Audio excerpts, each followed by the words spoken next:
Okay, it's 5 o'clock. Let's get the meeting started. All stand for the Pledge of Allegiance.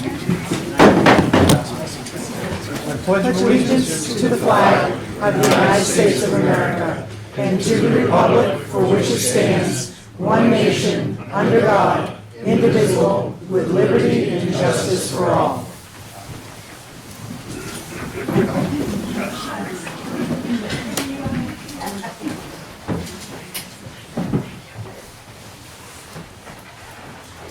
Good evening, everyone. Good evening. Thank you for having me. My name is Deacon Steve Noyes, and I'm here to just offer the opening prayer this evening. And I start out with some words from Isaiah, who spoke to his people in his time and place when they too were trying to figure out direction and how to use their time and resources wisely. Yet the Lord longs to be gracious to you. Therefore he will rise up to show you compassion.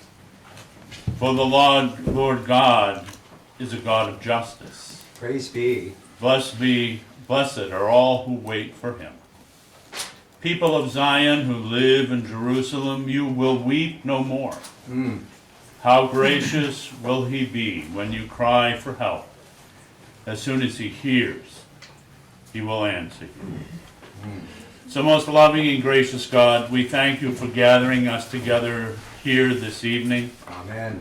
And we pray that you will send your Spirit to be with this group, and particularly on these officials as they attempt to carry out the business of this town, Thank you, Jesus. and that they do it worthily and well.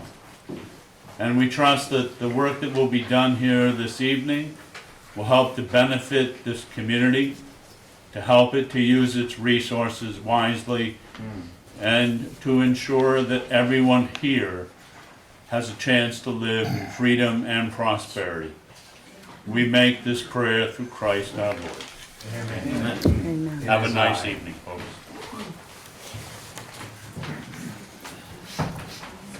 Okay, first item on the agenda is public hearing for the fire department. 2023 Hazmat Program Award in the amount of $25,000. Mr. Rogers' voice because we got too many people can hear nothing. And we got the amount. I had that problem last week. Please, thank you.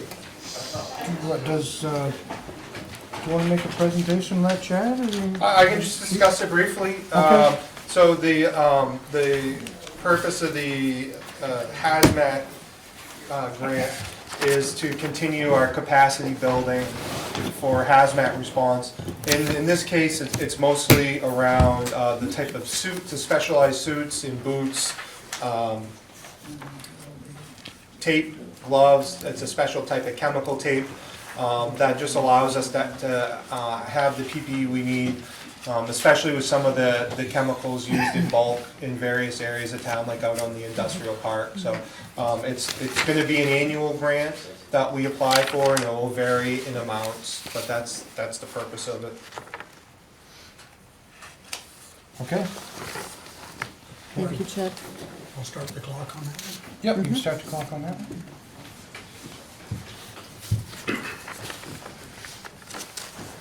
Second item on the agenda, public hearings, 2023 Homeland Security Grant Program Award.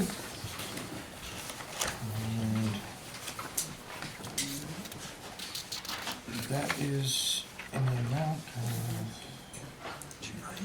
$293,000. $293,619, and that's for a hazmat vehicle, training equipment. Anything you want to add to that? It also includes, more importantly, funding for training, for both hazmat training for all firefighters in the North Country that are interested in attending. All of our staff will be invited, and our full-time staff will be put through the hazmat training so that we're well trained on how to deal with some of those chemical type hazmat issues as it relates to the first grant. And but secondly, and becoming increasingly closer to home, This includes funding for what we call active threat, more commonly understood as active shooter, training and equipment, including a mass casualty system for us to have here in Littleton.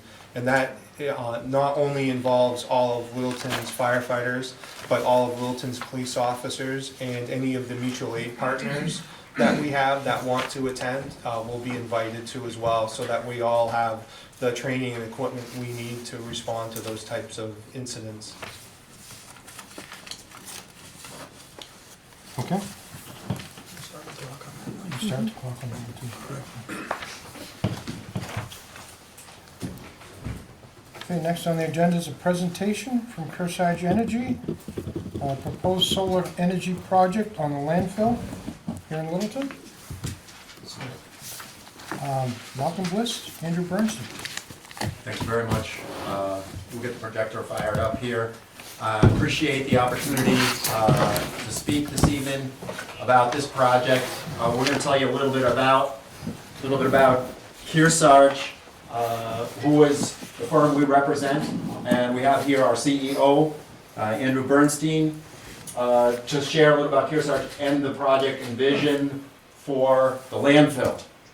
Before we even start, I do want to say thank you to the members of the board of Littleton Water and Light, and I appreciate the additional presence here tonight, just to show that, you know, we've been talking, we've been working, and you're going to hear more about it in the presentation. With that, Andrew, do you want to go ahead? Sure, you gotta hold it. I will. You gotta flip him or it's gonna slide across the room. We'll get everybody sick. So once you flip the next one. Great, thank you. Whoop. I'm going to put that down. Yep. So we'll keep this short and sweet. I started Kearsarge Energy 14 years ago. I named it after Mount Kearsarge because that's where my family, we used to go hiking. And since I was head of sales, production, and marketing, so what are we going to call it? We call it Kearsarge. I started it with my brother, who's an energy lawyer. But we've grown the business. We're fortunate. We're now up to about 225 megawatts, which means we have about 77 projects. We've done about 550 million. So we're one of the larger developers based in New England. We started focusing on Massachusetts. We've grown to Rhode Island, and now we've got quite a noticeable presence in New Hampshire as well as an important market for us as that grows. We're different than a lot of the other developers, whether it's real estate or solar or things like that, because we own and operate everything we do. We don't sell it, we're the long-term owners. We started with a partnership with a focus on municipalities. So we mostly work with towns and light departments, school districts, both for siting a project as well as for selling the discounted energy. We also do battery storage now, which is really interesting. I'm not talking about this today, but it's some really interesting things, and the light department's already been quite involved in this. We've won a fair amount of public contracts in New Hampshire. We had the largest landfill, net metered landfill solar project in the state in Manchester. We're building another one in Concord, in Belknap. We've won recently in Bow, and in Hudson, as well as we're doing some on the roofs in the Pelham Public Schools. Our pipeline in New Hampshire is over 150 megawatts.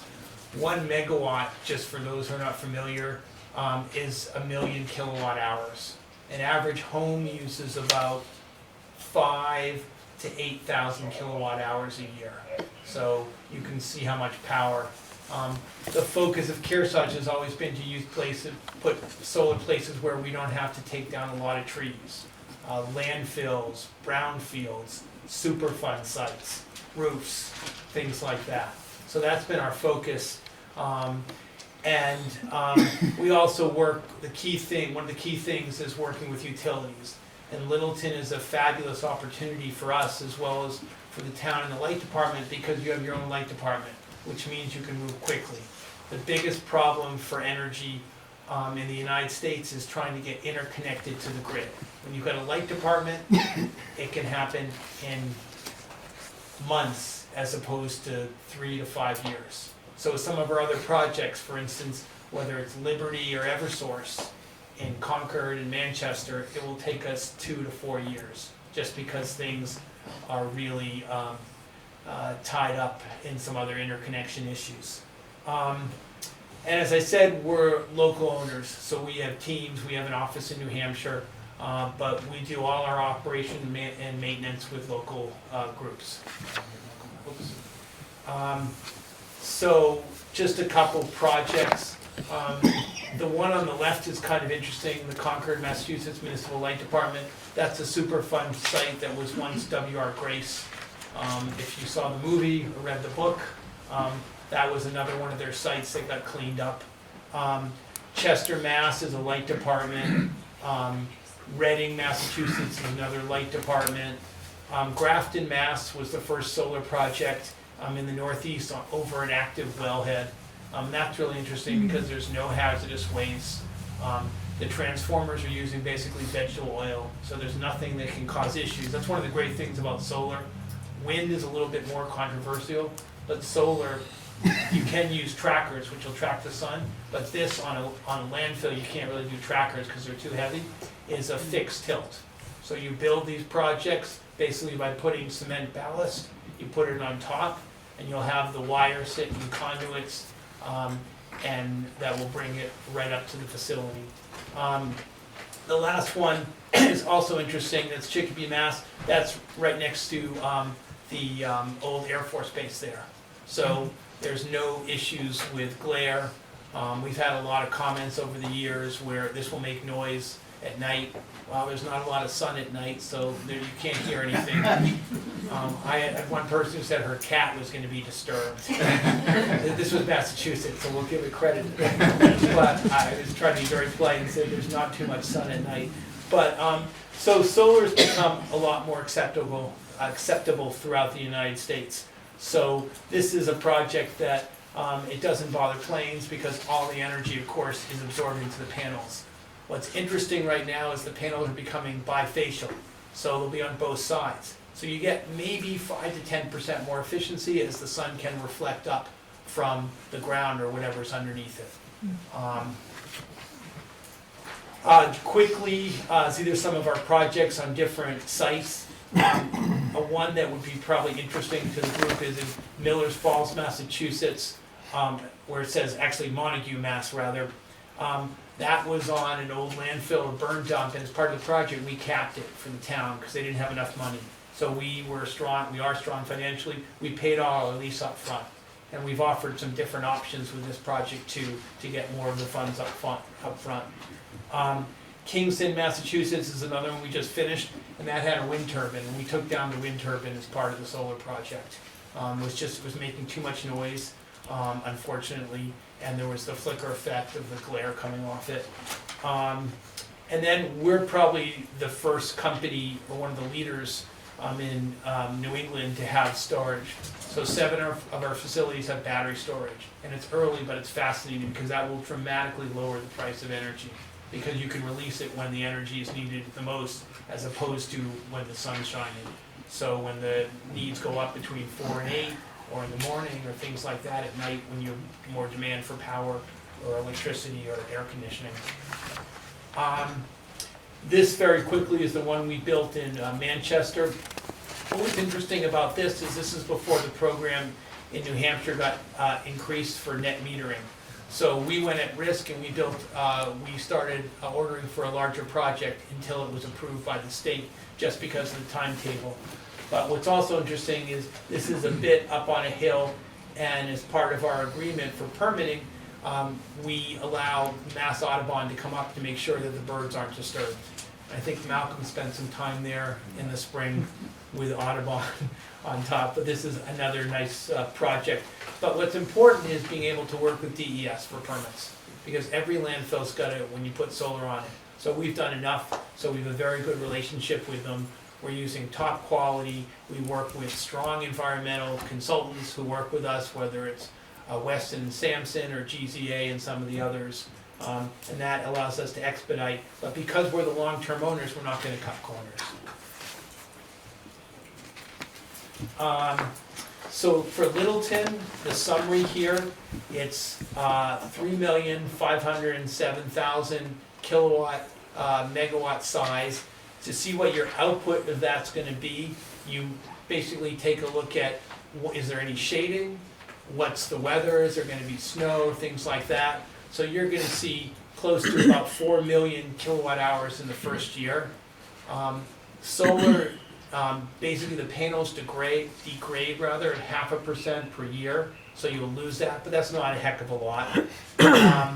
The inverters that we've envisioned for this are 8, and they just convert the power from, basically the sun comes down, hits the panels, and it's converted from DC to AC, and then you use a transformer to step up the power to put it back onto the light department or the grid. And we're gonna use 590 watts per module. All the modules, should we go ahead with this project, hopefully as quickly as we can, given the timing, will be made in the US. They're from a Korean manufacturer called Hanwha.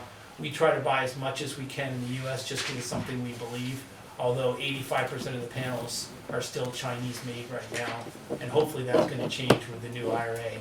So we'll see more in the US, the IRA bill that was passed. We've met with the LWL board commissioners, and we worked out what the terms would be. There's no outlay by the town or by the light department. Kearsarge will perform all the maintenance. We have a standard lease and we have a standard power purchase agreement that we've used in Manchester and Concord and other areas, and we suggest we use that to start with.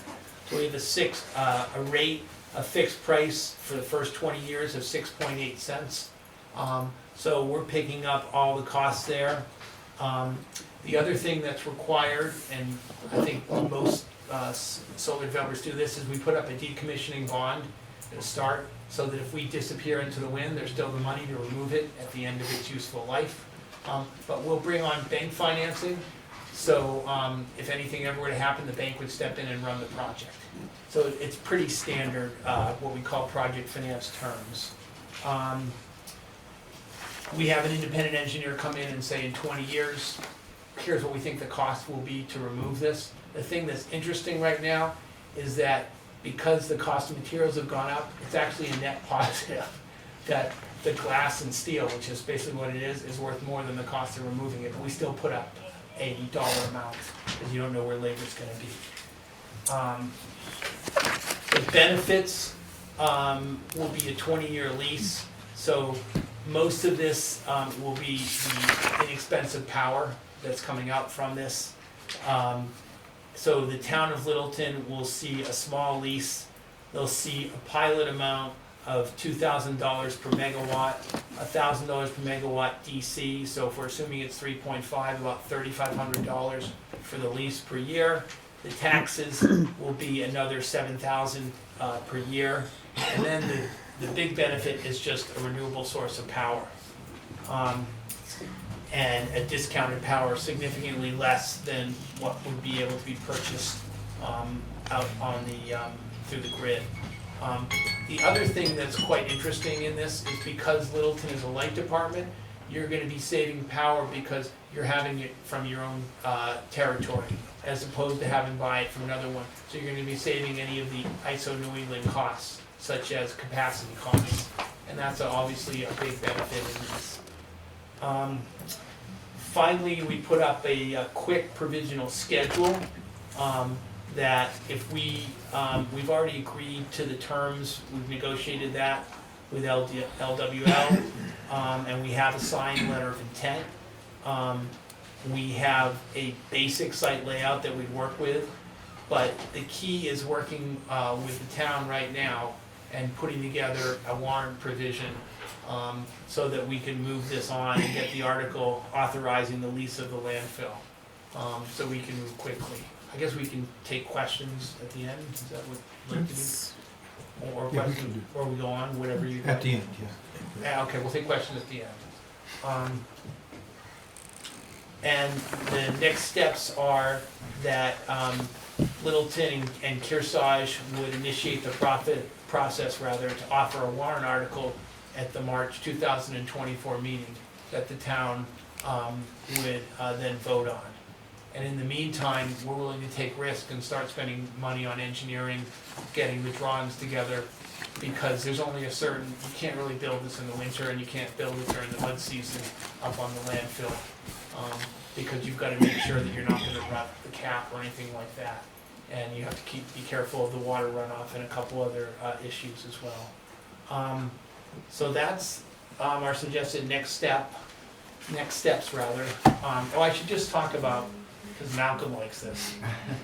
I like a lot of it, but go on, yeah. Is that we now use sheep instead of using weed whackers to cut the grass that grows over at a lot of our facilities. Costs about the same, sometimes a little bit more expensive, but it's kind of nice.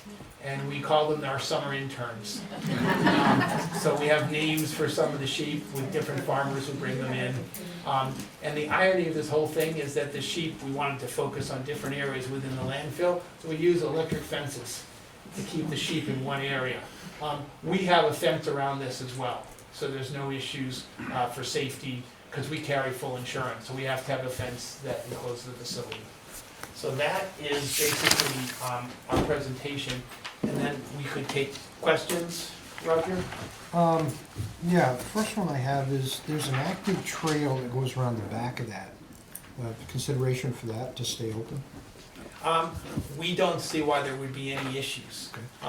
We have a facility on a landfill in Haverhill, Mass, and we've put a hiking trail, walking trail right up to the top, because it's right over the valley, looking down into Groveland, Mass, and the river there. Okay. So that shouldn't be an issue. We design it, but there's no reason why we can't be careful of the existing paths. And we can put up signage with some information. We've done some really neat programs on the educational side, which we offer. We've incorporated solar into curriculums at probably 4 or 5 schools, at the University of Rhode Island, some public schools, Norfolk, Massachusetts Agricultural School, where this has become a big opportunity for the students who aren't necessarily going to go on to college for learning a trade. Quick question on there. You had 2 revenue sources. One was based on the energy it generates, and the other was what you called a pilot program tax. So the tax you estimated was $7,000 a year? Was 2,000 that we normally do it, that would be the same amount we did in Manchester, $2,000 per megawatt, and then I multiplied by 3.5 megawatts. Okay. And then the other portion is off of, you had 2 components Right. there. So what's the The second? other portion would be a lease. Okay. We were estimating a lease and trying to figure out what the power purchase price, because we're gonna sell energy to Littleton at that 6.8 cents. And then they would have savings as well. So, we could raise the lease, and raise the power purchase price. But this was the power purchase price that the light department wanted us to hit. Okay. And the reason I'm asking is I'm gonna ask Doug, how much does it cost us right now to take care of a closed landfill? So I'm kind of trying to get a point to where basically then this is covering those costs, so that takes a burden off the taxpayer. It's about 17,000. This is the environmental cost and our annual reporting and testing. Right, so we're responsible for anything within our fence line of the maintenance of cutting the grass and things like that as well. But that's an added cost, that's the testing and Correct, yeah, stuff. we do our own maintenance through the highway department. Okay.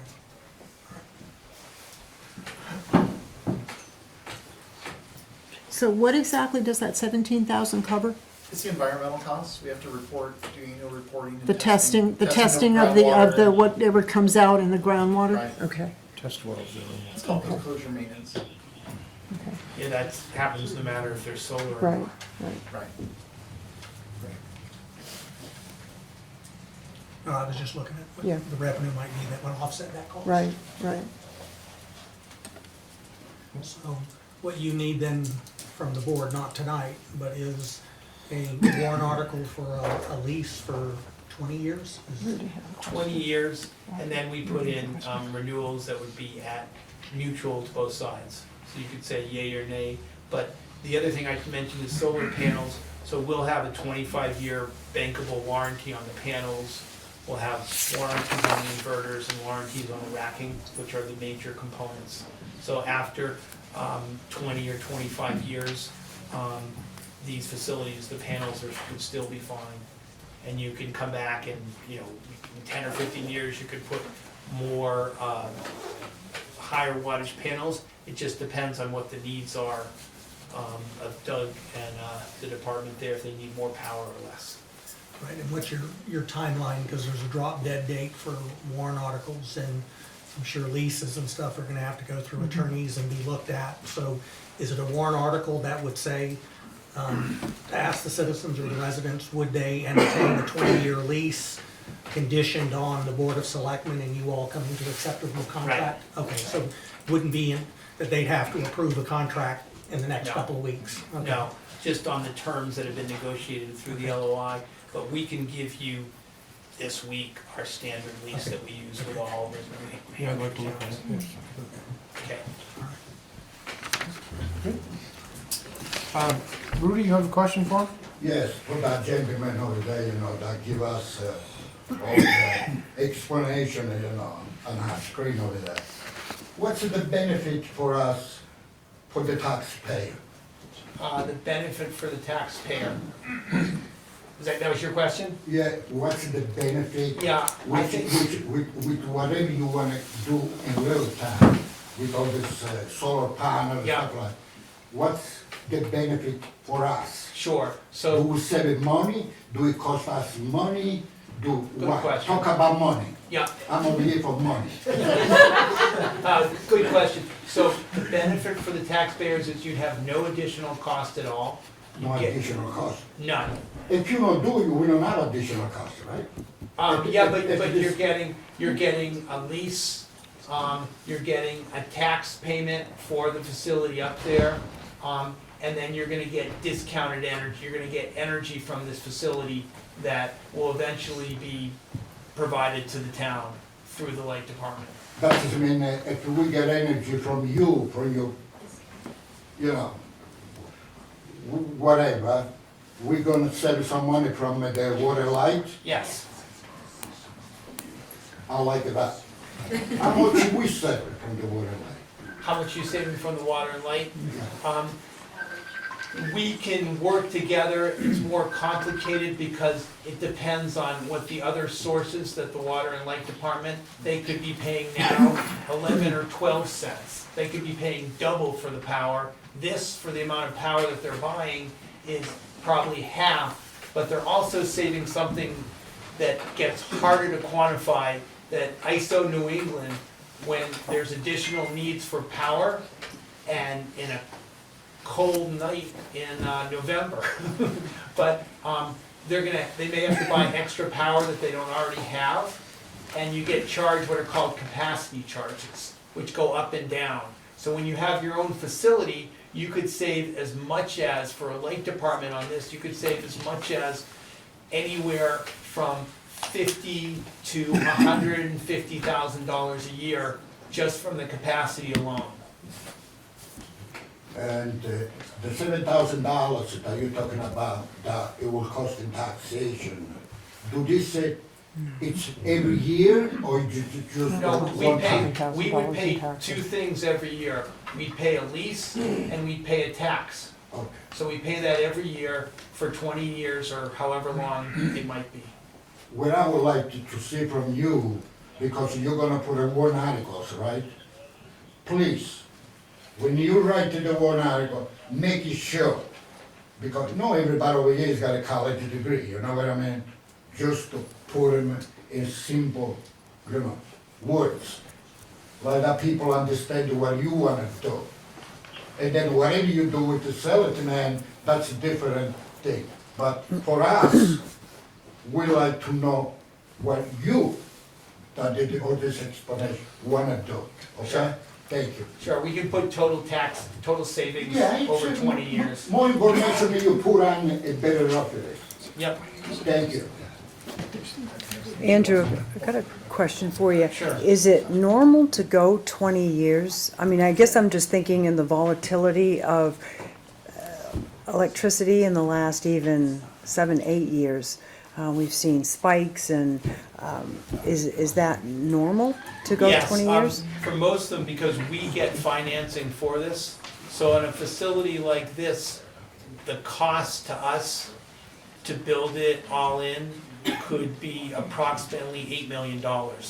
So we need at least 20 years to be able to bring in the financing to make the numbers work. Okay. And almost every project we've done has been a minimum of 20. Sometimes it's a little bit more. Okay, thank you. Just a question, Andrew, along the same lines as one of our select board members. The 20-year lease, technology is moving at a rapid pace, and what happens if 10 years from now, solar panels become twice more efficient as the ones you're projecting right now to propose for Littleton? And I have another question Oh after yeah, that. so 2 answers, that's a question we get a fair amount. So one is, the light department has said, we only would like you to do this amount of power, because they're not sure they can use more than that. So that's the challenge for us. So we're producing the most power we can. However, in 10 years, if the town has doubled in size, or people are using a lot more air conditioning or more electric heating and things like that, we can switch and bring in more efficient panels. I guess I'm asking, is, So the panels are interchangeable? The panels are, thank you. yeah, the panels are interchangeable for the most part. They change in size. So when we first started, a panel which is about 3 feet by maybe 8 feet for the most part, used to be 240 watts. Now it's approaching 660 watts. It's a little bit different in size, but you can change the panels. You just have to make sure that the wiring will support it. So you may have to change what are called the inverters. But for the most part, so we're doing, it's called repowering, so we're doing it on other sites right now. So The roughly, town doesn't incur any of the costs on those changes or updates? No, the So- town doesn't have any Okay. cost. So the other thing I should say is we're gonna sign an agreement that says we have to deliver a minimum amount of power. If we don't, we're responsible for that. So it's normally about 85% of what the power is, so we've got all the responsibility for that as well. So that's why when you wanna look at a company that's strong enough that it ain't never happened, we've been within 3% of our forecast for 11 years. And even in the last 5 months, which has been incredibly rainy, as everyone knows, I mean, we've gotten crushed, and we were down 9%, but we've made up a fair amount of it. Because your big months, of course, are really June, May through September, when you have the most sun. And after that, that's probably 65% of your annual production. But we're responsible for all of it. That's why solar is pretty much well-liked, because shouldn't be any cost for the town. You're gonna have a lawyer read the agreements, make sure they're comfortable, but these are ones that have been signed off in other towns as well.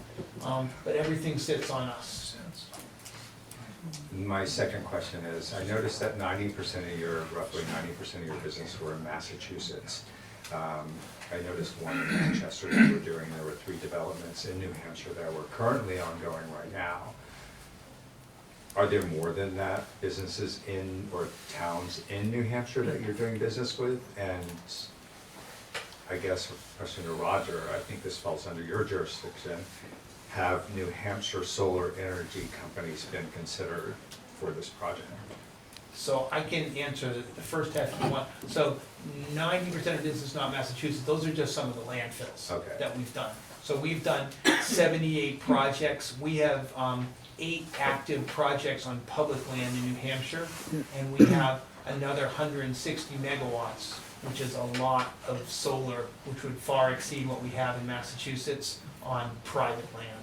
So New Hampshire is now our major focus. Massachusetts is pretty much done.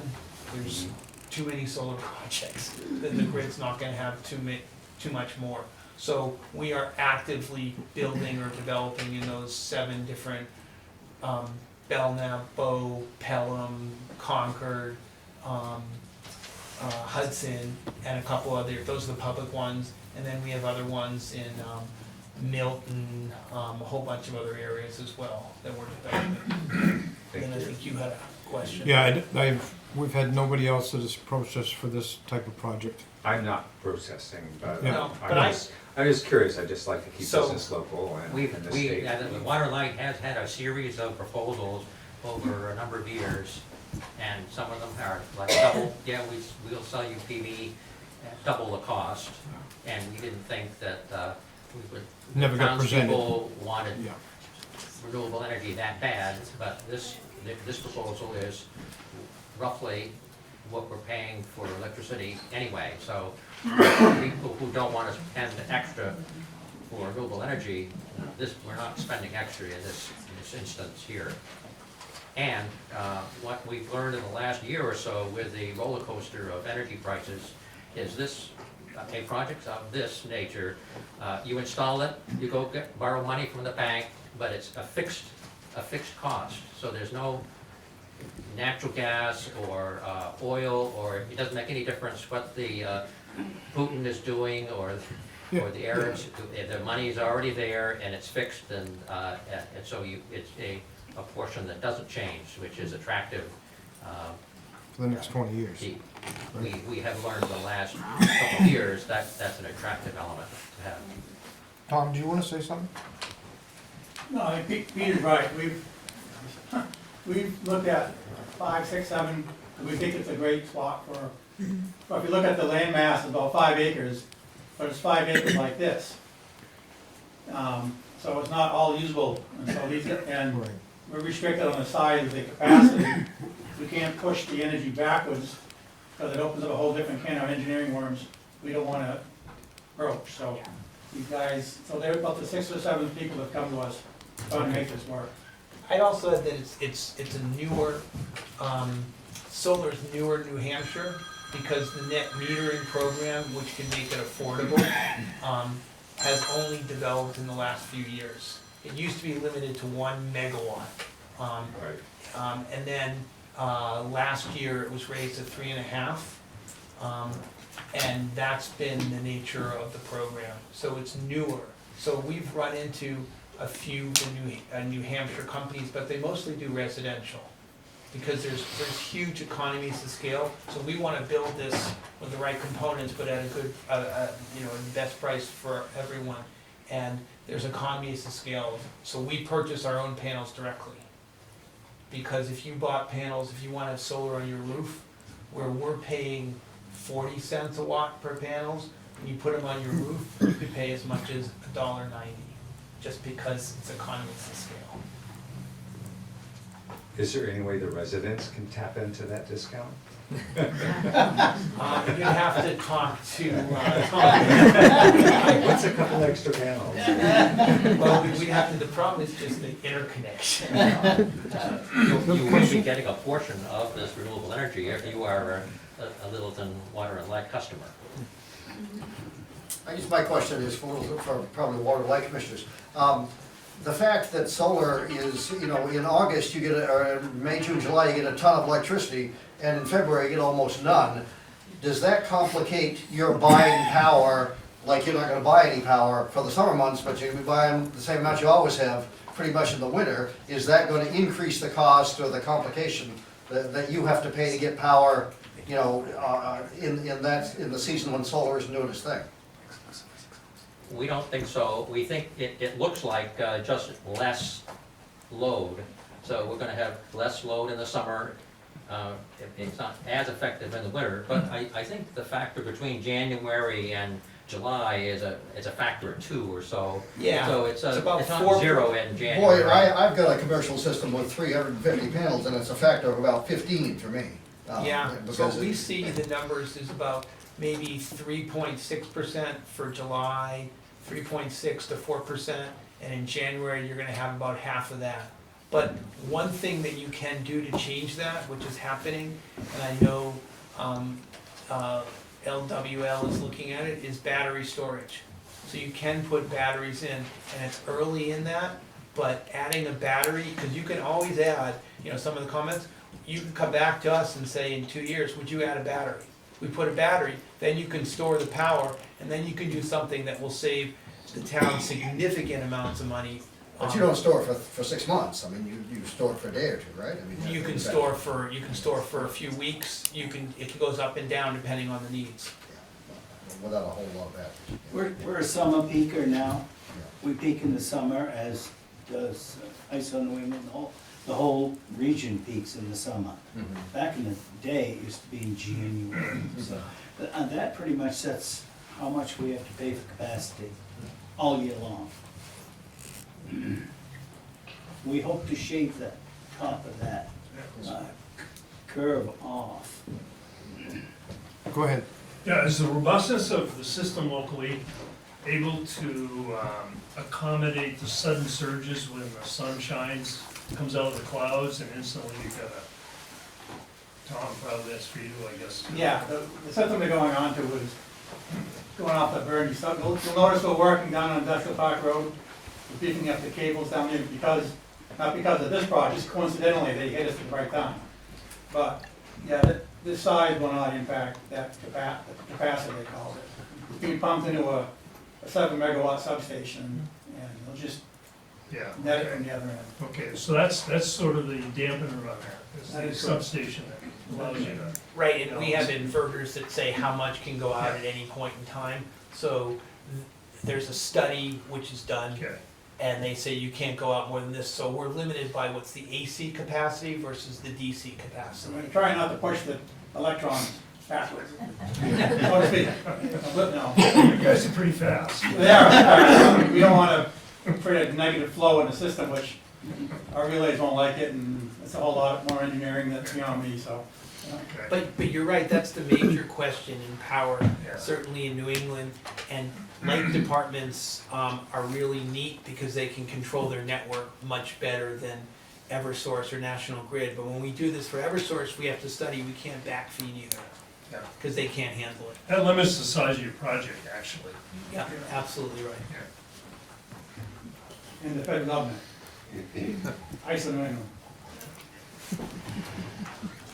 I would like to hear something from the chair of the Water Light Commission, because she's been here a lot of time. She's also sales person. And it looks like she listens, but nothing comes out from her mouth, which I would really love, not just me, all the taxpayers.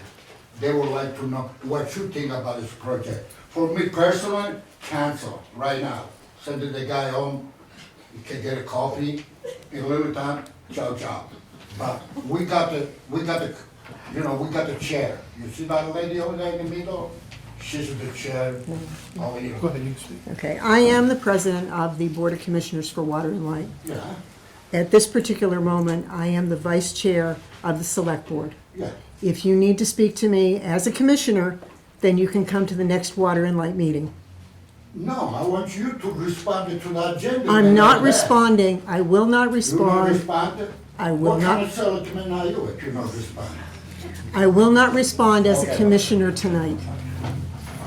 Waste my time. Okay.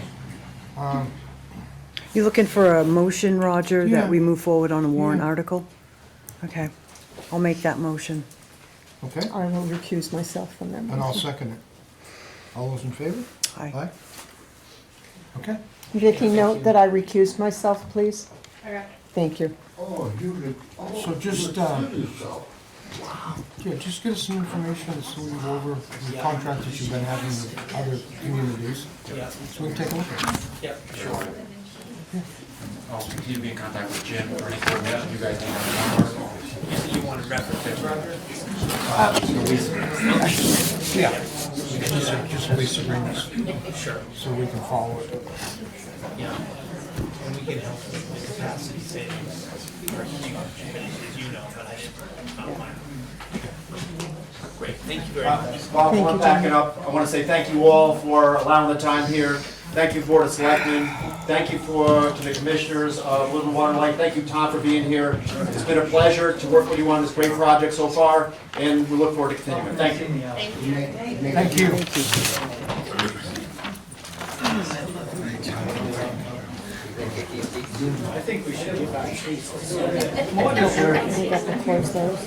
Yeah, we gotta close those. Yeah, we have to close the two hazmat. Did you have questions you wanted to ask? Yeah. You go back to number one. So, we're gonna look back on the public hearing for the fire department. The 15 minutes is up.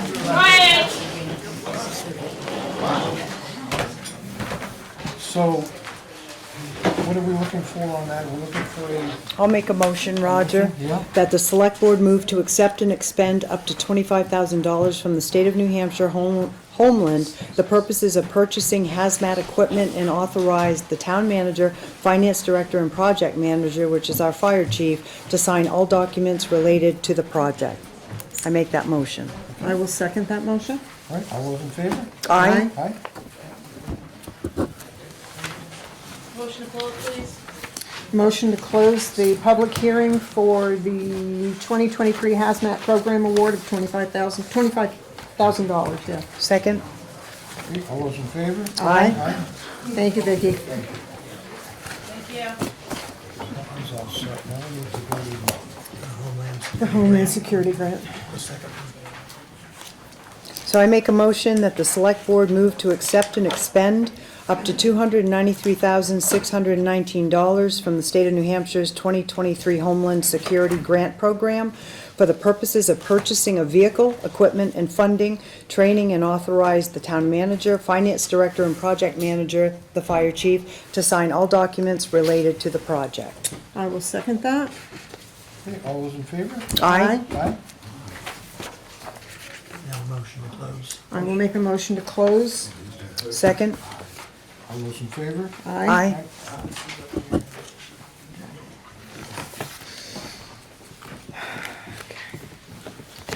No appointments. Looking for the approval of the minutes of the meeting, November 20, October 23rd, 23, the Board of Selectmen meeting. I'll make that motion that we accept the minutes from the Monday, October 23rd, 2023 Board of Selectmen meeting. I'll second that. All those in favor? Aye. I didn't see any problem with those either.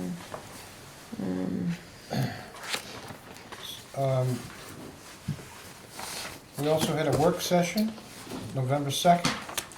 I'll make a motion, we accept those minutes as written. Second? All those in favor? Aye.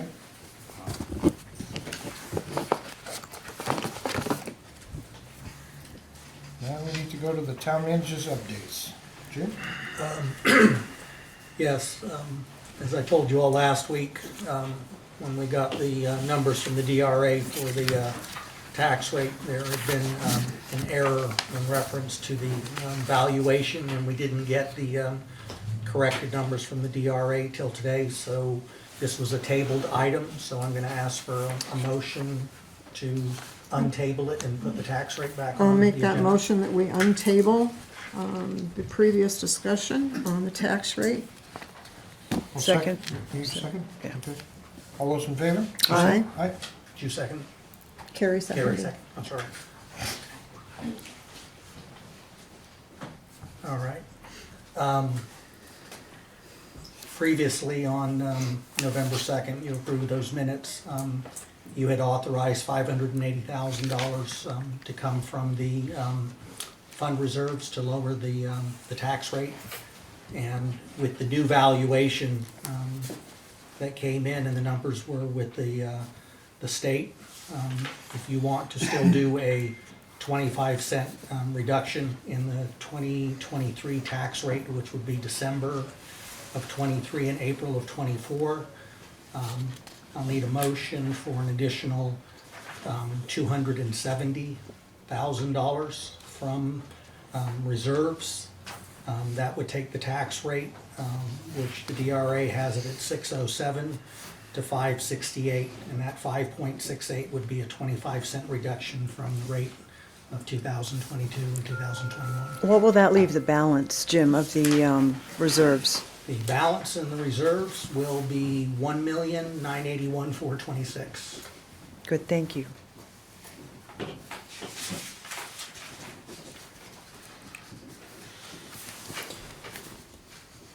I'll make that motion.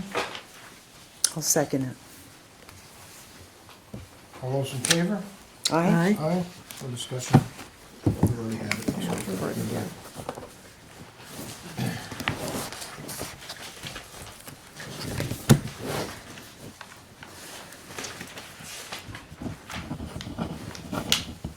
So, Jim, do you want to run the numbers on that by the public here on what it was when you started 3 years ago for what we had in reserves?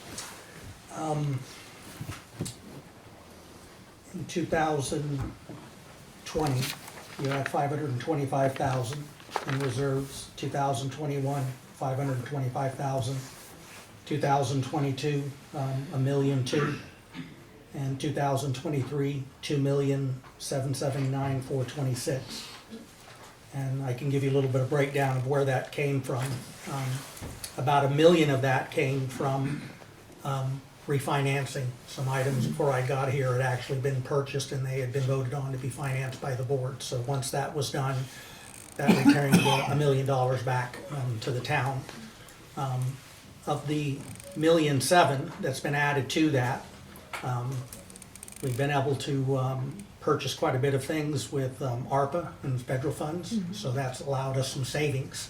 And that savings was built into the budgets. And so the last two budgets, we came in under budget and revenue was a little better than expected. So the combination between the ARPA funds and coming in under budget for 2021 and 2022 has put you in. I'm going all the way back to 2017, and the most you've had then was 511,000. So to be at 1.9 is a pretty substantial jump. With the tax savings. With the tax savings of reducing the tax rate by 25 cents, which would be a lower tax rate to the citizens. And you can sit on 1.9, and as we get through the budget process, you may choose to use some of that towards a couple of capital items. And the DRA recommends, I think it's a 1.193 million is a 5%, so it gives you about $700 and some thousand Cushion. to cushion if to either leave as is or potentially strategically if there's a couple of capital items. There'd be a warrant article, but it would say pay from fund balance, so it'd be a zero tax impact, but we can determine that once we get through the budget advisory committee and the budget. Good. Thank So you. financially, you're in good shape. I know with inflation and everything that's going on and federal funding is being cut, we didn't use any of the ARPA funds on any reoccurring. They were purchases, equipment, one-time things. So again, it built into that savings, so hopefully as the years go forward, I'll go ahead and, if you don't mind, then I'll go ahead and grab the last item and jump to it since I'm talking about the tax rate. And that's the current budget. Through October 31st, we're running at 4.5% under budget.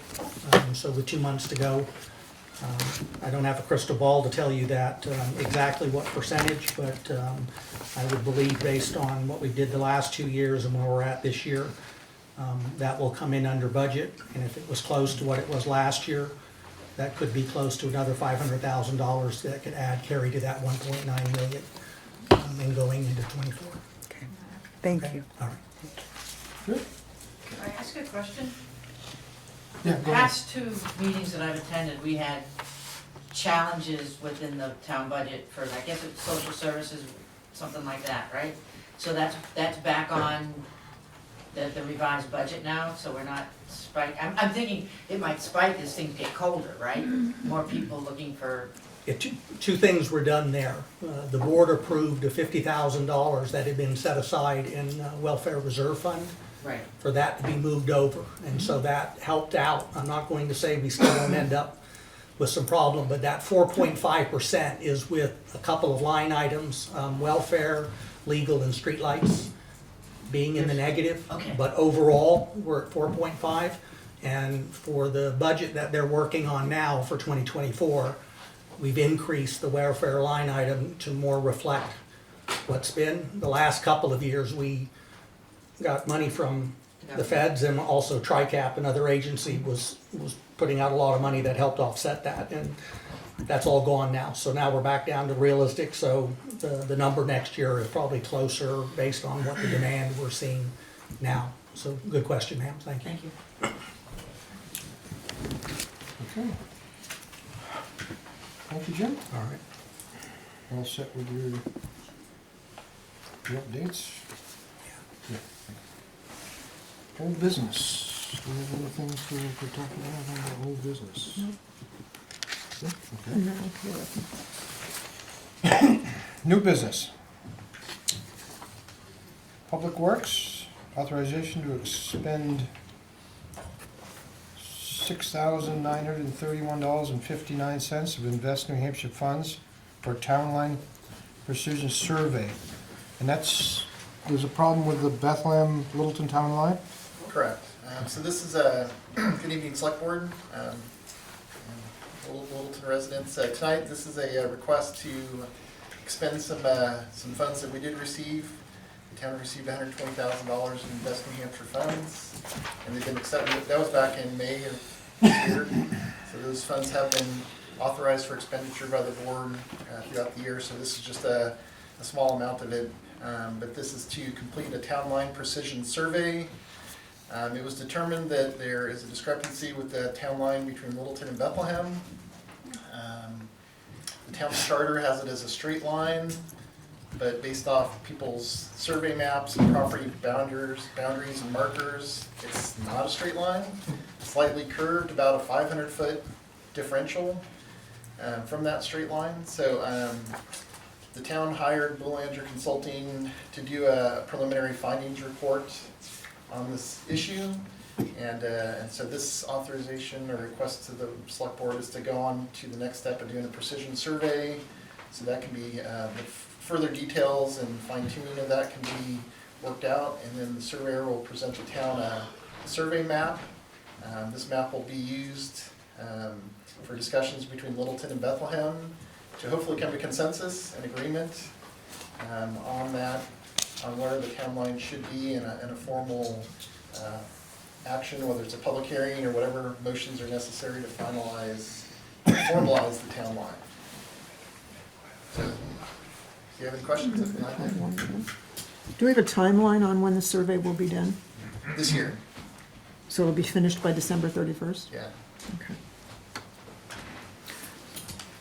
Mr. Chairman, I got a question. The, as far as the cost goes, right now Littleton is bearing the cost, or is it split with Bethlehem? I've not had any discussions with Bethlehem. Jim, are you Yeah, able to add I to have, that? and if we get to there, they've been working with us in partnership, so I have every intent to tell them this is what the cost is, and so 50%. Okay. Be requesting from them, and I'll confirm that with you. All right, thank you. Okay. But this money right here is coming out of the Invest New Hampshire funds. Yeah, so we could go ahead and get the survey part started on that, but we've been in contact with them, they've been at meetings in that process, and it was a partnership, so I'll get that clarified. All right. I'm looking for a motion. Yeah. I'll make a motion that we use the Invest New Hampshire funds of $6,931.59 to be expended for town line precision survey between Littleton and Bethlehem. And any additional expenses will come from budgeted professional services account. You can vote, we got a question. I'll second that. Oh, Now you can do further discussion. Okay. Yeah. Can I ask where this town line discrepancy lies in the town of Littleton and Bethlehem? If it's, if it's on going towards Whitefield area where there's a division there, or is it up where It's near I live her, up yeah. on Railroad Yeah. Street? It's the entire section. The One entire corner. section? Correct. The entire boundary between The entire Bethlehem and boundary. Littleton? Okay. Okay. And that slight offset is. Yeah, there are there multiple Yeah. residences? I just want to know Yes. where I'm going to be destined to vote. Or can the Yeah, that'd be a selectmen's good thing to meeting? And that 500-foot offset from the straight line is towards Bethlehem. Oh, Is- so those So people would it come- benefits Bethlehem, or it benefits Well, Littleton? it depends on what the where they agree. Some of the Bethlehem people might actually be living in Littleton, is what you're saying. Yes. We're trying to help clarify it, yes, that's the whole purpose of this whole effort. Okay. Thank you. Go ahead, Tom. Yeah, I bet if some of those people are affected, they'll be glad to see they moved to Littleton. They couldn't stand another Bethlehem winter.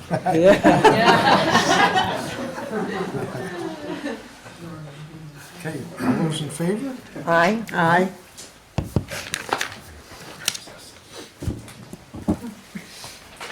Next item on the agenda is the fire department interfacility transfers.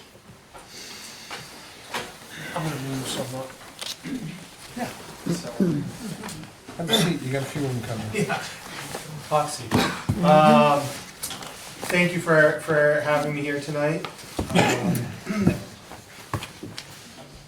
As you know, there's been a lot of changes in the EMS system in the region and in Littleton.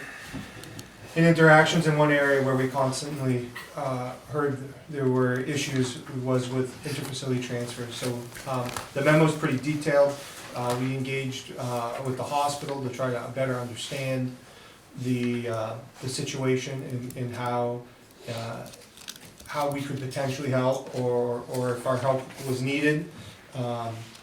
That discussion led to a few outcomes. One, there's a new protocol by the hospital called the STEMI React program. There's a lot of medical jargon in what we do, so I'm going to use kind of some simple layperson's terms. This is for a person that's having a heart attack that we can diagnose in the ambulance. We have some pretty advanced diagnostic equipment, and we regularly are able to rule in or rule out this STEMI/heart attack. And for people having a heart attack that we can diagnose, it's a more advanced protocol that either would direct us to immediately transport the person to a medical facility that's capable of dealing with this at a complete level, something like a Concord or a Dartmouth, and or bring the patient to Littleton Regional Healthcare for immediate stabilization and a temporary fix to the heart attack, and then within a matter of moments continue moving that person to one of these medical facilities like they have in Manchester, Concord, or Lebanon. So that's the first part for the STEMI React. We don't have really good statistics. It's not a common thing, but it's truly an immediate life-threatening situation. And so since it is a change in our EMS system, I wanted to bring that forward to the board for their consideration. So that's. Can I have got a question or a clarification? Sure. So my understanding that the STEMI is the segment evaluation for a myocardial infarction, Correct. which is the most severe form of a heart attack blocked by a blood clot. So you're able to test that in the ambulance. So with the Zoll X series monitors we have, we can run a 12-week ECG, and that's what we use to determine the STEMI. It's a bunch of squiggly lines like you see on the medical shows, and we interpret those squiggly lines. We immediately, our ambulances are pretty high tech. We immediately send that through FirstNet internet to the hospital, where it can be evaluated by a physician. They can concur, yep, we're seeing the same thing, you are interpreting this correctly. And then we have options and treatment modalities that we go down to treat that patient. Some of it is medications. Obviously, ultimately what they need is they need a medical facility that is capable of dealing with this at a complete level, whether that's a heart surgery or stent or whatever, the patient may need depending on the situation. And so we can do that in the ambulance, and we're kind of asking, I'm asking for permission to then begin the second leg of this, which is either bring them straight to those facilities if it makes sense. We're right on the cusp. 60 minutes is kind of the magic number, 60 to 90 minutes. And so it may make sense for us to go to LRH, or it may make sense, depending on where we're picking the patient up, if we're in Franconia or Easton or Sugar Hill, it may make sense to continue south. and just do that. So that's what we'll sort through on a department level or policy level at the hospital to determine, what makes sense for a given patient with that. And you said it's rare. For us to see in the ambulance, yeah, we're estimating, maybe 6 times a year. That's probably a little aggressive, so it's not a common finding. Different insurance and everything else from what you have now to be able to do those transfers? No, so we're covered by the risk pool Primex, and it's comprehensive. There's no additional costs for like liability or vehicle. They don't track mileage, like, high mileage insurance or something like that. There's nothing like that. So if you get a patient in the ambulance, you determine that the STEMI fits, that's when you determine whether you take them to Littleton or Dartmouth or Concord or wherever. Correct. So we would most likely consult with Littleton Regional Healthcare, the physician that's on call medical control. They can see the data that we have, and we also have a new app that they've rolled out to us, so we can send some more advanced data, including pictures. We'll make that determination together about what do we do with this patient. And sometimes it really makes sense to bring them to LRH if we can fly them. Sometimes the weather isn't good, and when I say it isn't good, a rainstorm could cancel a flight. So not necessarily, a foot of snow on a bad night, but a slight changes in weather can cause us not to be able to fly patients that make a big difference. So. Go ahead. Question, how are these patients being handled now? Right now, unless my phone's gonna start beeping when we're going out of town for something, so I'm just gonna shut that off. We generally transport those patients to Littleton Regional Healthcare. A couple of times a year, we will transport a patient to a different hospital because of varying reasons. One, we cover Easton, and sometimes those patients have established care at Cottage Hospital, and Cottage Hospital is actually a little bit closer, so we will accommodate that. Sometimes, for various reasons, the patient that we're treating will end up going to St. Johnsbury, and that's usually because we're diverting patients away from LRH. If they're doing maintenance on a piece of equipment that we know, like the CT that we know this patient will need because they fell and hit their head, but the CT is down for a couple hours for an emergency or for maintenance, then we'll bring them to another hospital that has their CT operational. It's a rare thing right now, maybe 4 or 5 times a year. So even if we do agree to it, Chief, you'd still have additional analysis, planning, and agreements that you'd have to. So the STEMI React program right now, for just the STEMI piece, the item 1 on the memo, we have to sit down and work through, because we're right on that time cusp, and just kind of work through some of that. And so there's more work to be done, but it wasn't prudent use of time to spend a lot of work developing it, if it's something that the board didn't want us to pursue. So that's kind of why we paused things within the department and decided to come here. Can I ask a question? Go ahead. Is this gonna save lives if you do this?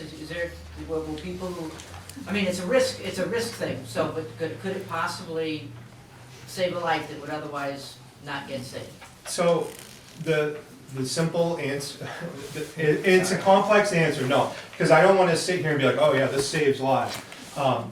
What we know, looking at the data, is that a heart attack is a time-sensitive emergency, and the sooner within that 60 to 90-minute window, if we get them to a PCI-capable facility, the chances of lower mortality and morbidity are a lot higher. So, in essence, yes, but it is more complex than that. It may not save the life we're dealing with at that moment. So I don't want it to sound like this But is the all. it's more so because we're at that, as you said, we're at that time limit anyway. So if you take them all the way to LRH and then have to retransport them, that time could make it over an hour, because like you said, we're already an hour away. So, Right. without getting into all of the medicine aspect of it, that's part of the decision-making protocol that we have to come up with. There's a lot of variables that go into it, and there's treatments that can be provided locally that kind of buy you some time. So that's what we'll work through with the physician in a protocol and on an independent patient by patient basis to determine whether it makes sense to move this person directly or to go to LRH. So it's a complex medical decision. So how about manpower for this? Are you staffed, or, I mean, do you? So that, we are heading in the right staffing model for this. So the way that would work is that if we were to go straight to that cardiac center, so to speak, we would attempt to call in people to backfill, but that wouldn't necessarily be the approval for that wouldn't necessarily come up front. So we're gonna take care of the patient, and we're gonna try to call people back in to cover. But in that moment, we feel like we own that patient, and we're gonna do everything we can. And that's part of the analysis. If we're going into this, and it's hard to imagine for 6 times a year, but if it's not working because we're dropping too many other responsibilities, then we're gonna come back and say, this is why this isn't working, and whether it's possible to continue, or X, Y, and Z. But the frequency is quite low. You looking for a motion? Are we ready for a motion, Roger? Yeah. authorize. Yeah. I'm looking for a motion. All right. I'll make a motion that the select board move to authorize the fire chief to participate in the STEMI React program and make necessary provisions for such purpose, and the select board provide direction to the fire department regarding local BLS transfers. My thought is too, if it saves just one life, it's worth it. It's worth it, yeah. I'll second that. Okay, all those in favor? Aye. Aye. So the second piece to that, and it may have been covered in your motion, but I didn't want to glance over it in case it wasn't, is the local BLS transfers. So that was the second piece of that. And are you guys good with that, or do we need to? It was included in the motion, so I okay. think I'm okay. Yeah, I'm okay with it. Yeah. I think you got a question over here. Yeah, go ahead. So I had a question and an issue, I met with Chad today, about the second part that somehow got slipped into that motion when I thought you were just talking about the stemming thing. The idea, the second part of the memo, the BLS transfers, we're talking about a whole different kettle of fish here from the STEMI thing. And I think it's a disservice to put that in the motion that you just passed without talking about the other transfers, the 300 local transfers a year. That's a whole different aspect of what the fire department is talking about doing, and I think that should be discussed in front of the meeting. I think the chief should make that presentation. Because I have some issues with the way it's outlined in the memo that you received, and some suggestions. Chad, can you? So when we met with the hospital back in the spring, Littleton Fire is not in a position to be completely engaged in providing all levels of transfers everywhere. We're not equipped or staffed for that. So when we met with the hospital, we kind of trying to understand the problem is what can we do to help. And we're very sensitive that the system that they have now, it's important that it work, because we certainly couldn't fill the gap. And the last thing I want to do is to cause any complications in that. And what the hospital told us, working with the current people, organizations that provide transfers, is that one way that we could help is by doing what we call the BLS local transfer. BLS stands for Basic Life Support. So this is more often moving somebody that's being discharged from the hospital back either to an area nursing home or back to home. That could be the River Glen, it could be Lafayette, those types of things. Sometimes it's back home, and they felt like everybody from the hospital side of things felt that we could provide some help with that.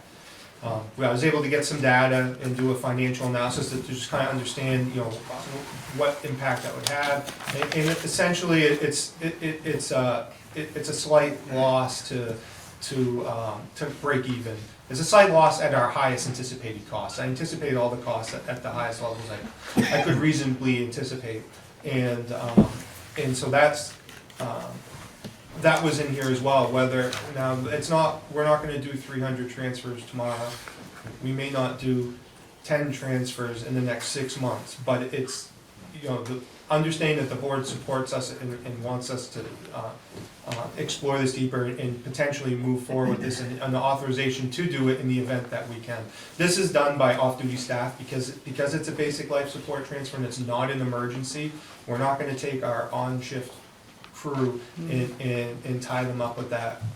We are now almost 20% of the time running into concurrent calls where we have more than one call going on at an emergency level. And so we have to kind of protect that. We've also agreed to take on Franconia. That adds mileage to that geography, to that distance, which is part of the equation about how many things we can do at once, because they're not all right here on Main Street and the hospital right up the street. And so that's where we came up with the local BLS transfer. And May I address that? Yeah, go ahead. As you know, John Goodrich and I have spent quite a lot of time investigating this whole hospital transfer thing with the idea of getting a regionalized EMS service. Frankly, that doesn't seem to be going anywhere this year, but in learning about this whole idea of inter-facility transfers is kind of a big deal as far as I'm concerned. Littleton Hospital generates about 600 transfers a year where patients get taken from the hospital to other facilities, to Concord, to Manchester, returning home. About half of those are, as Chad says, local people being brought back to local facilities. The other half are taking people to Concord, to Manchester, to Boston, to all over northern New England, frankly, for advanced medical treatment. Those are often more critical ones, but from a revenue point of view, these transfers generate about $500,000 a year in revenue to whoever does them. Right now, Littleton Fire and Rescue does almost none of them, and by default, Lancaster Fire Department has become the default transporter for Littleton Regional Hospital. Littleton Hospital's got a representative here tonight, but some of us think that's not a great idea, that Littleton Hospital is dependent on an out-of-town service to transfer patients to other facilities. And so I applaud, Chad's memo here in trying to get Littleton's feet wet in getting into the transfer business, because I think that's where we need to go to help support our local hospital and support our local population. And we're at risk with Lancaster. We have a good relationship now, but if things change up there, for whatever reason, they're going to take care of Weeks Hospital patients first.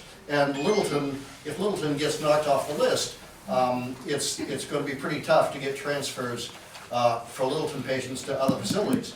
My quibble with what Chad's proposing is that he's proposing taking over only the local transfers, which are the non-emergency, but they're the low revenue ones. They're the ones that only pay $300 or $400 to take somebody back home.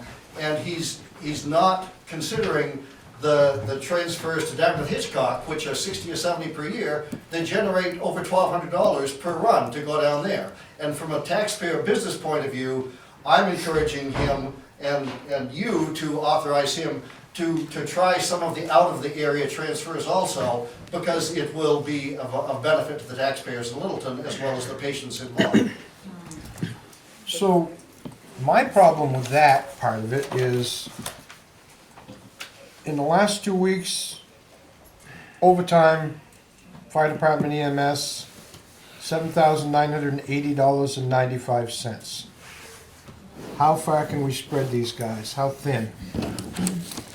One guy, 49 and a half hours of overtime in a 2-week pay period.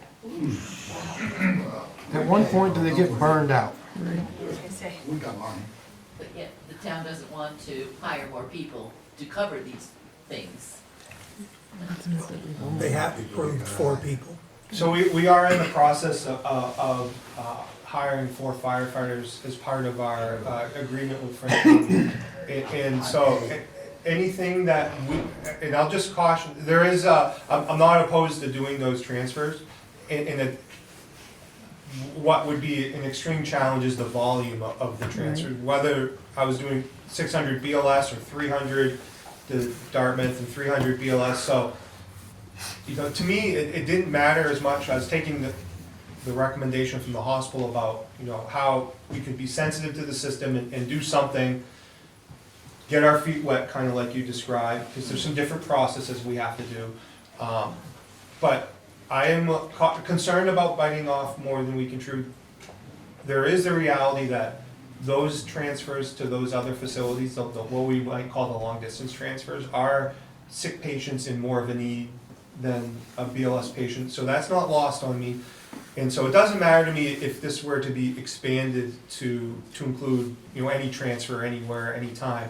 But I just really need to set, even if that change were to occur to this motion tonight, again, I'm not saying we even do 10 transfers in the next 6 months or whatnot. It's gonna take some time for us to build some capacity to make something like this happen, whether it's off-duty call members or using our, or you know, call back on our full-time staff. So it's, I just... And if I could, Chad, to that, I mean, because I don't want people to get confused when they hear that there's a lot of money. There may be a billing portion for transferring a patient, but you're still dealing with the same patient who has no insurance, is Medicare, is not insured, and so the hospital's not paying for those transfers. And while nobody wants to put a price on a life, it's not like there's $1 million to be made. Lancaster may bill $1 million, but they may only net $100,000 when that's said and done. So I mean, so there's an added cost of dedicated EMTs or paramedics and a separate ambulance maybe that is available, so it doesn't affect our day-to-day callback and what have you. So at very best, it may be a break even, if not a slight loss. Now, that's not a reason to say no. Reason maybe to say yes is the fact that you're moving 330 Littleton residents, you know, out of the hospital and back to River Glen or their home or what have you, and vice versa. So we're partnering, you know, with the hospital. But I just want to be careful in the sense that, because in the 2.5 years I've been here, when they got into the ambulance process, somebody keeps throwing around $1 million out there in transfers, and it's not like $1 million in net profit. Well, in the short run, I'm not suggesting you adding a whole lot more transfers. I'm with Chad on let's take it slowly. My quibble is that let's not just, you know, if we're only going to do 10 transfers this year, let's not make them all to Lafayette Nursing Home where we don't get diddly squat for money, and we get on average $400. Let's try a couple to Dartmouth where we get $1,200 and see how that works. But because I think the numbers are, and that $1,200 I didn't pull out of my hat, that's the amount of money that Lancaster actually collected on the transfers they did from Littleton Hospital on average, the non-local transfers. And I've got the data from Lancaster that shows their actual revenue that supports that. One of the other things to throw into the equation is we have 2 active ambulances, one for Littleton, one for Franconia. So if we start doing this out of town stuff everywhere, then the taxpayers in Littleton that are funding this are going to fall short if they need an ambulance. So that sustainability is an important piece, and that's why we're not risking our 911 coverage in order to accomplish this. And we're making an exception for that potentially in the STEMI protocol because of the time-sensitive nature. But yeah, I don't have any opposition.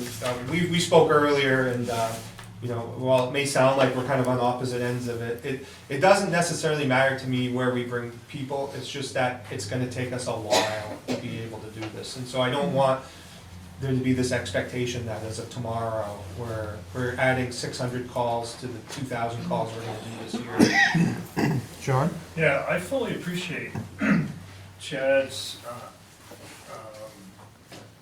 trying to be professional about it and making sure that we don't endanger people, and also the protocol of, well, we've got to serve this area that we agreed to serve. I think though that walking into it is a good idea. I think the addressing the capacity with people, which is what you're bringing up, Roger, is really important. Somehow, I would add that Lancaster does it, and they do it at essentially no net cost.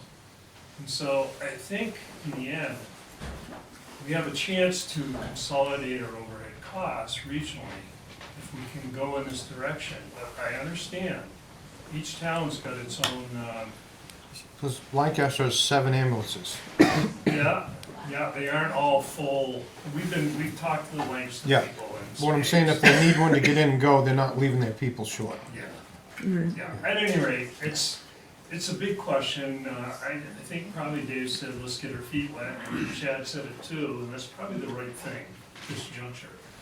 But I think there's a harvest to reap somewhere along the line if we regionalize, but I'll just put that out there. I know it's not popular, but I'll just say that. So could I ask, and I don't think Chad disagrees, that in your motion, you not limit it to BLS transfers, that you just somehow authorize him to try a few transfers, but don't limit it to the local BLS ones. Allow him to try a couple to Dartmouth or other places like that, just to see what the issues are going to be. Would that be up to the hospital, though? Not, so there may be some more training that we have to do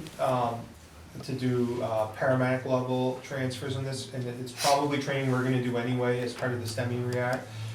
We'd have to work out some sort of protocol with the hospital about how we're activated.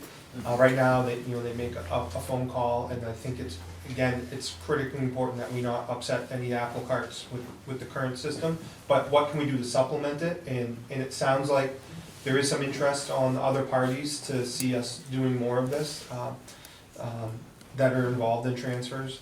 But I think the hospital would welcome it. We do have we have our EMS coordinator here. This is Ed Daniels, a fairly new full-time position at the hospital who has been quite helpful, and he can maybe speak to the hospital's perspective a little bit. With the permission of the board, I would speak. I would just say the hospital is not in the EMS transport business, and we rely heavily on local EMS agencies to move these patients. And in the town of Littleton, in the past, it has been private agencies that have done that, and now it is a municipal agency that provides the mission of 911 service to the area. However, that's one part of your care, perhaps. Getting moved to a tertiary care facility is part of your care sometimes, and it is difficult to move patients, and sometimes there's adverse outcomes because of that. So any way that the local EMS systems can augment the current transfer situation will be welcomed by the hospital for sure, and we support it any way we can with training and everything else we can do. So yes, this is a great conversation, and I appreciate the board's ability to consider it. I know the hospital does. Thank you. Thank you. So, we're sticking with our motion. I think motion stands as it stands, and just keep us posted, chief, and good input. And I think, because it's not cast in concrete, we could be nimble with it, I would think, and then you can come back, say, yes, this is working good, let's try some further distances with the hospital, or... That's why I'm here, to understand the direction that the board wants to take. I have a question. So you say there's 2 ambulances, one for Franconia and one for Littleton. Does Littleton own the ambulance for Franconia? So, I don't, what the chairman said, it doesn't kind of like work like that, but Actually, there's 3 ambulances. We have just inherited Franconia's ambulance, which is quite a bit older and well used, and not necessarily the type of, probably don't want to take it too far out of the area. But it's available, and it's a critical need. And then we have 2 newer ambulances in that are housed right now. One of the ambulance, the Franconia ambulance, so to speak, is housed at the hospital, graciously by them in the bay up there. And 2 ambulances are down at the fire station. So the way the ambulances are configured is any one of them can do any job because of the needs of the patient. And so while the ambulance, we have a first due ambulance just based on assignment, and that's the one that takes the first call no matter what, whether it's in Franconia, Easton, Sugar Hill, Littleton. And then if there's a second call, the second due ambulance takes that call. Sometimes those rotate through for various reasons, like putting mileage on different vehicles, or maintenance issues, or equipment cycles, and so on and so forth. So it's not necessarily that we have an ambulance sitting at the station, and if there's a call in Easton, we run to the Easton ambulance. It's pretty much we take the first due ambulance on the first call, the second due on the second, and so on and so forth. So.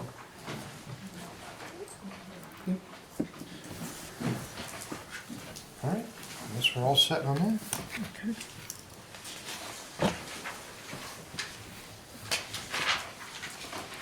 Next item on the agenda for the fire department is the town hall security system. Yes, sir. So, You want me to handle it? yes, please. It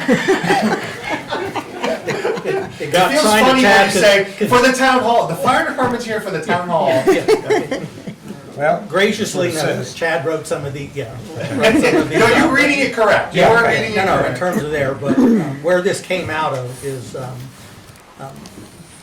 town, for a number of years, wasn't having meetings that got started a couple of months ago called Joint Loss Management Committee.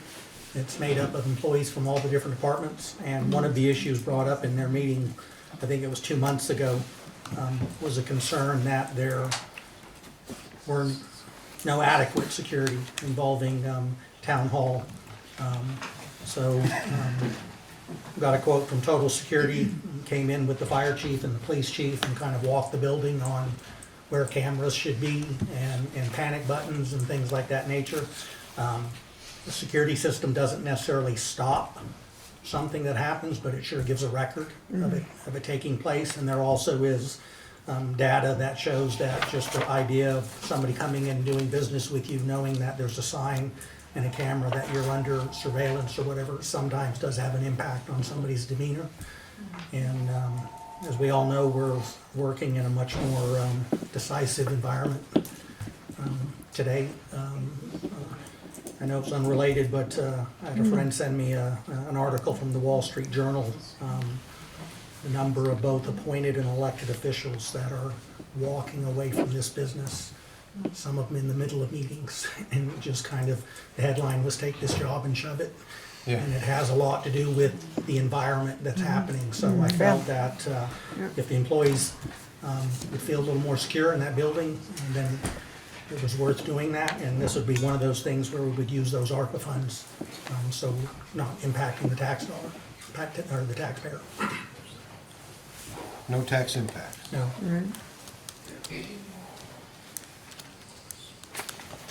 Okay,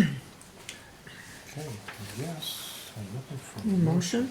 I'll make the motion that the select board authorize the expenditure of $21,778 from ARPA funds for the purpose of purchasing a security access system, burglary panic alarm, and closed circuit video monitoring for the town administrative offices, and authorize the town manager to sign all documents and manage all processes related to the purchase and installation. I'll second it. All those in favor? Aye. Bless you. Bless you. All right, we're good with that one. This one says fire, but is it really police? Where's chief? He's ready to talk on it, I can see. Yeah, this is, Shipping to the police vehicles? No, No, they're, ARPA VPN portals for call stations. That's a fun This is a project. fun topic. You guys are all gonna love this. Keep these guys right awake. The floor is yours. Well, I didn't know I was presenting this, but it's a similar project that you approved to put into the police department. It allows for both audio and video connections from the fire department to Grafton County Dispatch. So if a citizen or something in need of help shows up at the fire department when the building is secure, generally then they're out on a call, they hit a button, dispatch picks up, can see that individual, and they can converse and get information, accurate information to the fire department. The portal portion of it costs money for our, I believe you guys use secure network services as well, and so they have to create a private, secure VPN, virtual private network from the fire department to Grafton County in order to complete the project. Does that help you there, Chad? And this is also either for the call box in lot D, in the parking lot. in the parking You're paying for that too? Yeah, that's all in here, and I think the police department, so there's a number of these. Yeah, that's why I called you in, if it was just the fire department, but I'll do my own work. Yeah, so it's lot D, the new call box, I think it's been placed, right? It's just not operational yet. And the police department, when you show up front in the new video calling system there, and then the same system is put in the fire department, so when we're not in the building, it rings through the dispatch. There's some back-end technology stuff that needed to happen that wasn't in the quotes, because we didn't realize that, that Grafton County would require We it. tied it together. Yeah, so this does all of that. And lot D is the parking lot, Jack's Junior Theater, behind Jack's Behind Junior. Jack's Junior, yeah. Yep. And these go directly to dispatch Correct. at Grafton? Yep. Okay. Any Looking for a discussion? motion? Let's do a Okay, motion. I'll make a motion that the select board move to authorize the expenditure of $3,200 from ARPA funds for the purpose of information technology expenses to connect the Lot D call box and the police and fire departments to dispatch. I'll second that motion. All those in favor? Aye.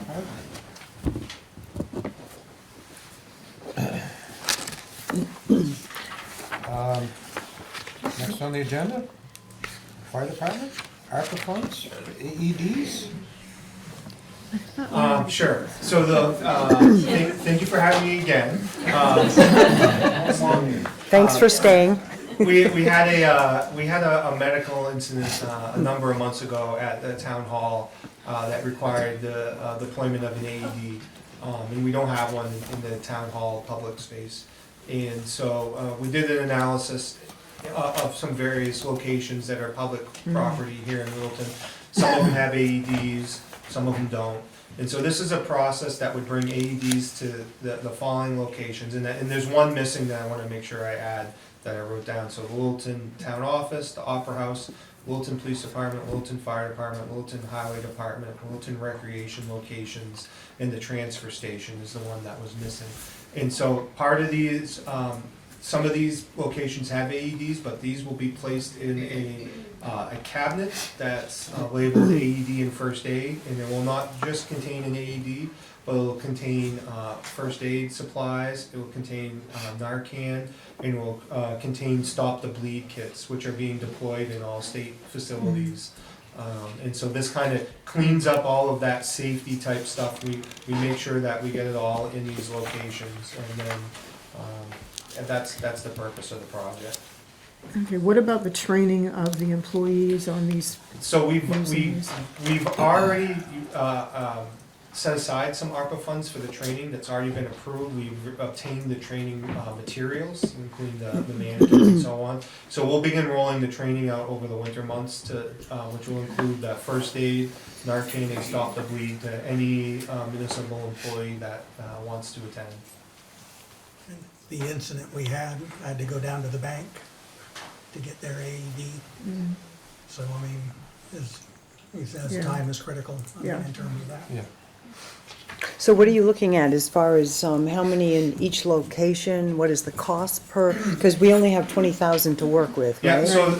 So I didn't break it all out because it is a bit complex how some places need this and some places need that, and then the costs kept changing, but I have a quote for the AEDs.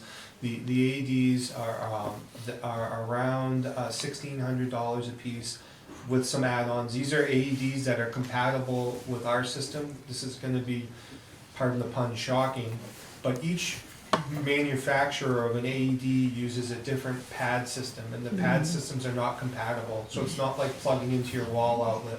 So when we show up and you use the defib tech, the AED, the first thing we need to do is rip all that stuff off the patient and apply the same type of technology pads with the right plug connector in, so that we can use our advanced system to do it. And so we're moving to a product here in Littleton that's compatible, so we actually have spare pads on the unit, so if one's deployed, we leave the spare pads right in the unit, it's ready to go again. We just show up, we unplug the AED, we plug right into our monitor, so that's why we've chosen some of the technologies we have, so that it's just seamless, because in these types of incidents, those types of seconds do matter. So you mentioned training, will there be mandated training for certain personnel so that there's, theoretically, there's somebody who knows how to use the equipment as well? I know you said by choice, right? Well, so like law enforcement, fire department, we're mandated to have that type of training. I don't know if it will be mandated for all town employees, it's more of a public policy thing, but it's hard to imagine that, a vast number of employees, they've asked about this through the JLMC meeting, so I don't think there's any, pushback from employees that don't want to attend. One or two may not want to for personal reasons. Sometimes people have just been through an event and the training can be triggering, something like that. But I think by far and large, employees of the pool program as well, their lifeguards are required to have CPR, so they have that. So I think it'll be well received, just from my conversations. Going back to your point, the goal would be at least one person every location That's would what I was looking for. Like, would be if competent. you've got the transfer station, that's great, that you're knowing there, Yeah. or Yeah. No, the goal would definitely be at least one person, if not two, for backup. Okay. Looking for a motion, Roger? Yes. Okay, I make a motion that the select board move to authorize the expenditure of $20,000 in ARPA funds for the purchase of AEDs, first aid and stop the bleed equipment, and cabinets for the current AED locations and the new locations. Should Narcan be listed on this too, or are we getting that? So we don't have to pay for that. Okay. We have that. So I didn't list it in the, because it's not something we're gonna purchase, but we will have the Narcan kits in there as well. All right, thank you. I'll second that motion. All those in favor? Aye.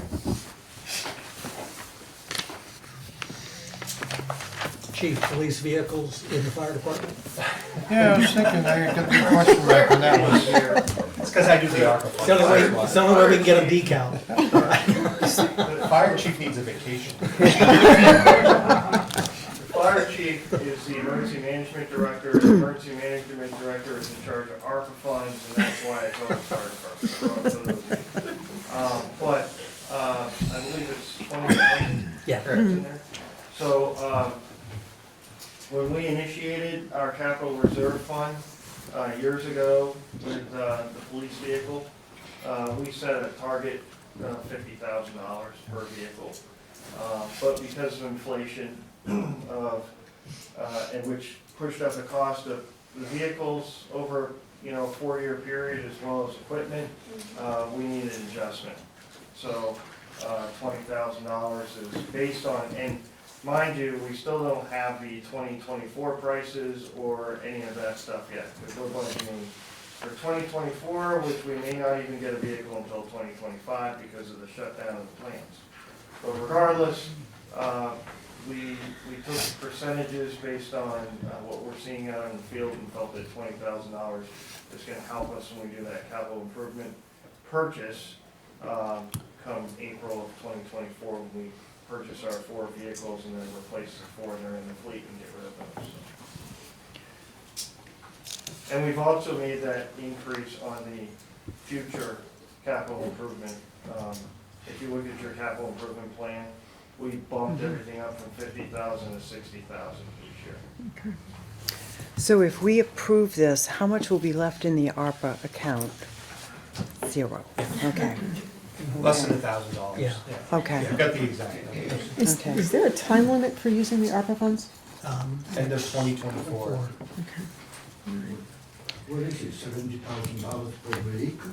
And this 20,000 will go into, The To 200 that's already 2024. been accumulated Right. over the previous. So it's $5,000 more a vehicle per Yeah, vehicle. it's spread over all the Right. costs, for, Right. updated equipment, that when we transfer equipment, updated equipment to the newer vehicle. Right.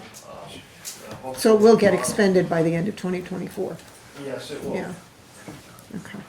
And to answer Reddy's question, no, it does not cost $70,000 for a patrol vehicle. It doesn't cost $70,000.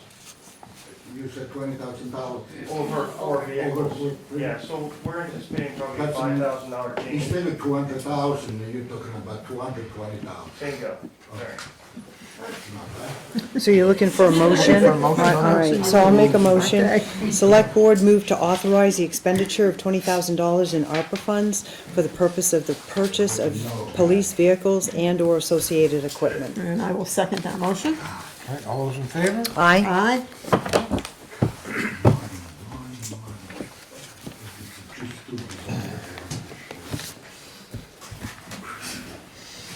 Administrative, adding audio eye to make the website ADA compliant. And that, we went over the. Yeah, take care of that one, I just wanted to get the number, 72%. We use Civic Plus as the town's webpage, and to be honest, I mean, I'm kind of surprised that did catch up with us before, right before I'd come up here. We had put Audio Eye, the previous city I was at, and what it does, it brings your web page into ADA compliance, so when people move the mouse over and reading and what have you. And right now, they did a test on the site, it's only 72% compliant, and Needs to be 90. I mean, one, it's the right thing to do, because you want to make your page ADA accessible, and also it'd be smarter to do it before we get told to do it. So, requesting in this case, $3,332, which will come from Invest New Hampshire, which will bring that $120,000 down to about zero also, because we use the other balance for the survey. Yeah.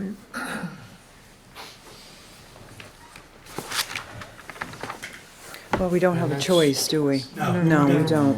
We can say no, and then somebody has to file a claim against us for Right. not being ADA, and it's gonna cost us more in the claim then. Yeah. So, motion? Looking for a motion? All right, make a motion to authorize, I guess it would be Jim, you, town manager, $3,332 for the Invest New Hampshire Housing Fund to purchase Audio Eye from Civic Plus to ensure the town's webpage is ADA compliant. Will that bring it up, Jim, to 100% compliant? It'll, into the high 90s, which is, I don't think any page is 100%, but Okay. it's the point there, and then they defend and Okay. hold you, if something comes up down where, it's almost like they act as like the insurance company in reference to your compliance. Okay. Looking for a second? I'll second that. All those in favor? Aye. Okay. Administrative budget report update through 10/31/23. Jim? Yeah, I kind of touched on that. You did. Yeah, at Yeah. the beginning. I'll just highlight again, I told you we're 4.5% under budget with 2 months to go. Real property appraisal, we're under budget, and it had to do with the fact that we didn't budget for the $12,000 of software. Yeah. It's included in the new budget. Street lighting is a combination of not only just street lights, but it's also water hydrant leasing and things that we do with Littleton Water and Light. And the But the EV. biggest part, And the EVs too. yeah, but the biggest part of that was, as I've said before, we increased electricity by 37%. We should have done 50. There will be no increase from Littleton Water and Light next year, so how we tracked out this year is corrected in the new 2024 budget. And welfare, it's showing just under, if everything was ideal, it would be what, it's at 23%, and that was an increase when you added the 50,000 back to that from the reserve fund, but the trend hasn't stopped, so you're still gonna see that number stay where it's at for the, you know, for the balance. But I feel pretty comfortable with 2 months to go, even with those 3 line items, most likely ending under that. Pretty comfortable. I mean, you're definitely going to come in. You won't be over budget, but I'd like to think that we could come in somewhere around 4% under. Perfect. Okay, next item on the agenda. Board of Selectmen topics. I have 3 things. Do you have anything, Carrie? No. Okay. I have 3 things. First off, Carrie had asked me about the public restrooms.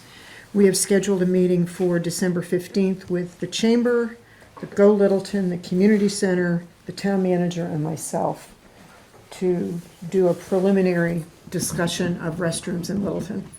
We will have another meeting probably after the holidays where we will expand into more businesses because the Chamber is going to provide us with a list of their members so that we will have that information to be able to go to the businesses on Main Street and say, do you have public restrooms? Are your restrooms just for your customers, et cetera, et cetera. So I'll probably have a minor update in December, towards the end of December. And hopefully January, we can get this really going and put it in place for tourist season next year. The second thing I have is, this is the Town of Littleton's 3rd annual photo contest for the 2023 town report. Your submissions have to be, you have to be of Littleton or from a Littleton resident. Copyright releases must be provided in order to publish, and entries or questions to Vicky Potter, which is vpotter@townoflittleton.org by December 29th. And what they do is anonymous. They put the pictures up, they pick who it is, and that's what goes on. The most popular goes on the our town report. And there'll be those flyers up in a bunch of different locations? Yes, yes. I think, Vicky, you're putting this one up here, am I correct? Yeah. The other thing I have is there's open positions with the zoning board. The Zoning Board of Adjustment is looking for 2 individuals interested in joining in the board as alternates. Interested individuals should have knowledge of how a meeting is conducted and is prepared to learn several New Hampshire state statutes associated with the responsibilities of being a board member. All alternates can participate during a hearing but will not vote unless they have been designated to fill in for an absent or excused regular board member. The terms would be for 3 years. If you have questions regarding the position, contact Joanna Ray at jray@townoflittleton.org or send a letter of interest along with your experiences and/or qualifications that may help with this position to Vicky Potter at vpotter@townoflittleton.org to be added to the agenda for the Board of Selectmen appointments. The deadline for the letter of interest is December 5th by 4 p.m. That's it. All right, I got one thing that I'd like to bring up. Been going over some numbers and looking back on some stuff that'd been decided by the town some time ago, that when we renovated the Opera House to put the town offices back in. So looking at the figures of what it's costing us to maintain the Opera House for a year is about $117,000. And that's heating it, electricity, and everything that we do, the maintenance. We're paying it's in the $60,000 range to be where we are right now for rent over the bank. I just think it would be in the town's best interest to put the town offices back in the Opera House. And I would like to make a motion to put a warrant article on for the people to decide if they want that done or not. And I'm looking for a second.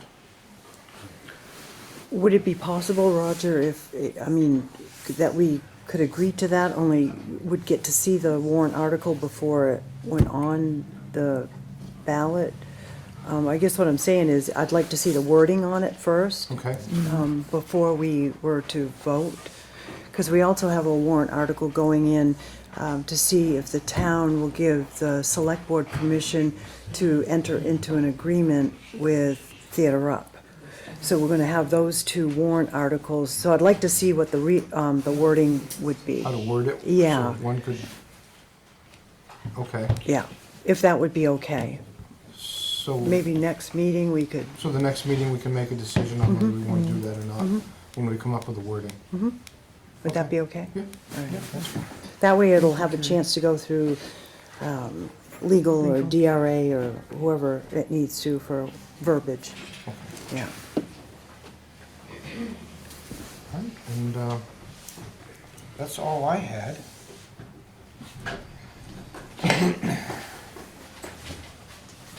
Now we move on to the next phase, which is, Was that part of your second hearing, was doing it, or did?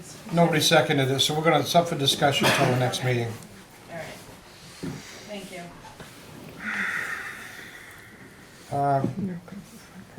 Next thing up is public comment.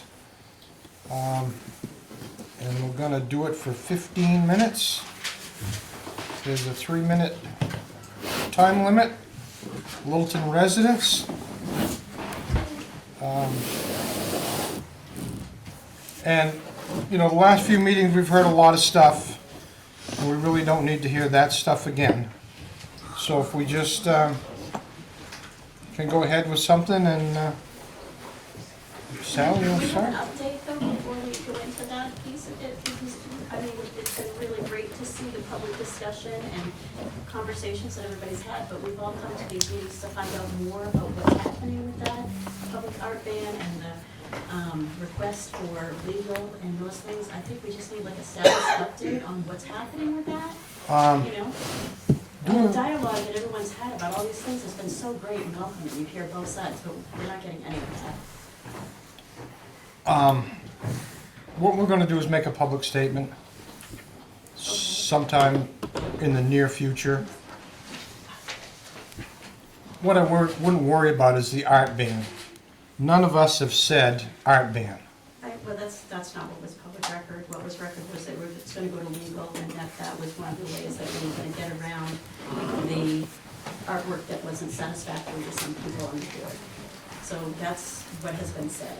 And what has been said and what has been said in meetings as far as That's us. public record, though, we saw that public record. So the first time I heard the word art ban came from somebody that came to my shop and said, are you gonna put a ban on art? And that's the first time I heard it. And nobody in here is planning on putting a ban on it. All right, well, you better tell national media that too. We didn't tell them that we were going to start with, so somebody else needs to step up to the plate. Well, there was something in it when we were at the meeting where it was, let's take this to legal because we don't have any recourse for public banning of art. It'll open us up to discrimination. So in that case, the only way we can get around it is to put a ban on all public art. And that was, I mean, this isn't us making it up. This is where this has all come from. It's not fiction. It's what was discussed. So like I said, we're gonna make a public statement. Okay? Yeah. When will that happen? We're working on it, so, we're working on it. Before the election, right? You're gonna make a public statement before the election, right? Oh, yeah. Okay, thank you. Probably within the next month. What's that? Within the next month. Within the next month, absolutely. Okay, that's long, that's a long time. Yep, you can speak. Go ahead. Well, I want to thank the board for giving the time and energy. I know this can be a challenging job. But I also want to make sure that when you make decisions, you use your experience, your problem-solving skills, your intelligence, your empathy, your passion for Littleton. And I want to make sure that when you make decisions, that you don't make decisions from somebody, religion, the Bible, or a higher God, a higher purpose. I feel that separation of church and state, and I'd like to know who reinforces this. And why can't you take all that out that's been happening and just be kind and follow your job description? I feel like sometimes you go out of the job description, and I also feel Thomas Jefferson, separation of church and state is very important. So who is going to reinforce this? So this is a public comment session where we don't take questions. Okay, I have no questions, just making a statement that, Yep. that maybe somebody should. Thank you. Yes, When we started this meeting tonight, there was a lengthy prayer, which maybe not everybody wanted to listen to, but in that, it said compassion for all. And I'd like to see that we stay with compassion for all. thank you. Rudy? Yeah, this is for the chief, that's for Chad. When you receive an emergency call on the firehouse, do you are obligated to follow the paramedic or you stay inside the station? Rudy? Yes. Comments, not questions. Where are you talking about? You Public you comments. got the fire chief, you got the fire chief over there, you know that, okay, I can go to his office tomorrow morning. I'll bring you up. Please. Tomorrow's a tough day, but we can get together. No, I just don't want you to show up and I feel don't- like I'm ducking you. I won't, but tomorrow's a tough day for me. But we'll talk. You're gonna give me a time. We'll get Because together. it's Monday, listen to me, not tell about laws, you know, in New Hampshire, I know the law. You are obligated, every day, that if somebody, a taxpayer that pays your salary, you gotta receive him, talk to him about whatever question you have, and not say no, okay? Right now, you know, I think your Rogers is all right. Rudy, and I think the chief confirmed that, but Huh? the chief confirmed that. He said he would get with you based on a time that works for his schedule and your schedule. Like tomorrow morning, I can tell you, every can tell me Tuesday, coming one more every for Tuesday today. after these meetings, we have a staff meeting, so the I entire think staff I'm gets outside. updated, so he'll be busy in the morning with me, okay, so. Oh, I gotta make an appointment with you? No, You might figure this out right after the meeting. Yeah, Just say tomorrow morning I'm not the chief, available. I'm not ducking the you. chief will get with you, you know that, we always get with you. Don't you ever say that you don't talk with me, because you are nobody. You are a chief, because this is what the town, the little town. Rudy, You know, order. Please, you know, I don't know. Anybody else that has? Me? Yeah. My name's Lance Williamson, 17-year-old resident.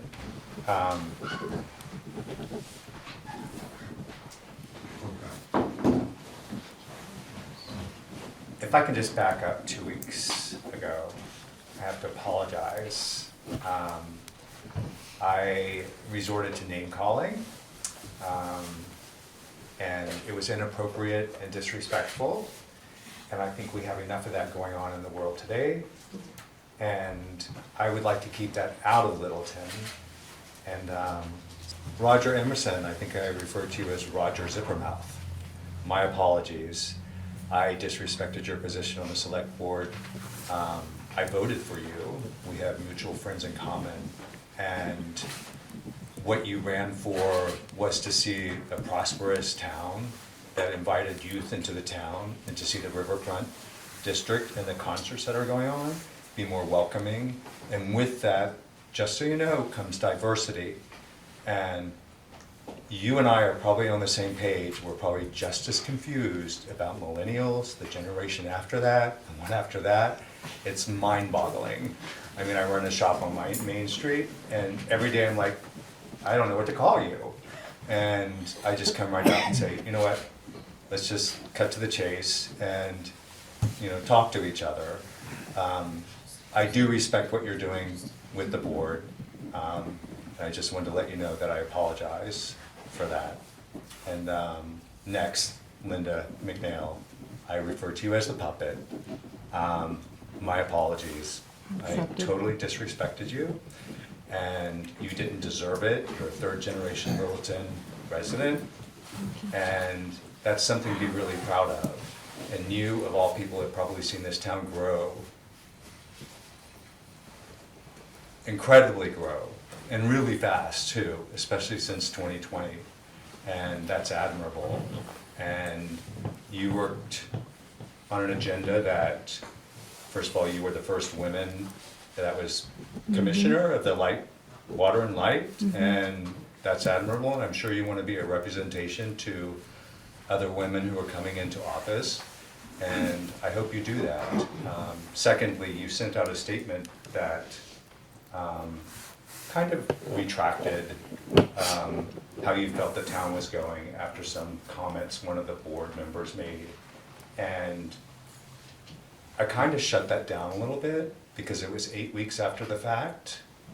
I I'm hope done you in can 10 seconds, so just. I hope you can stand up and just live up to that and do that.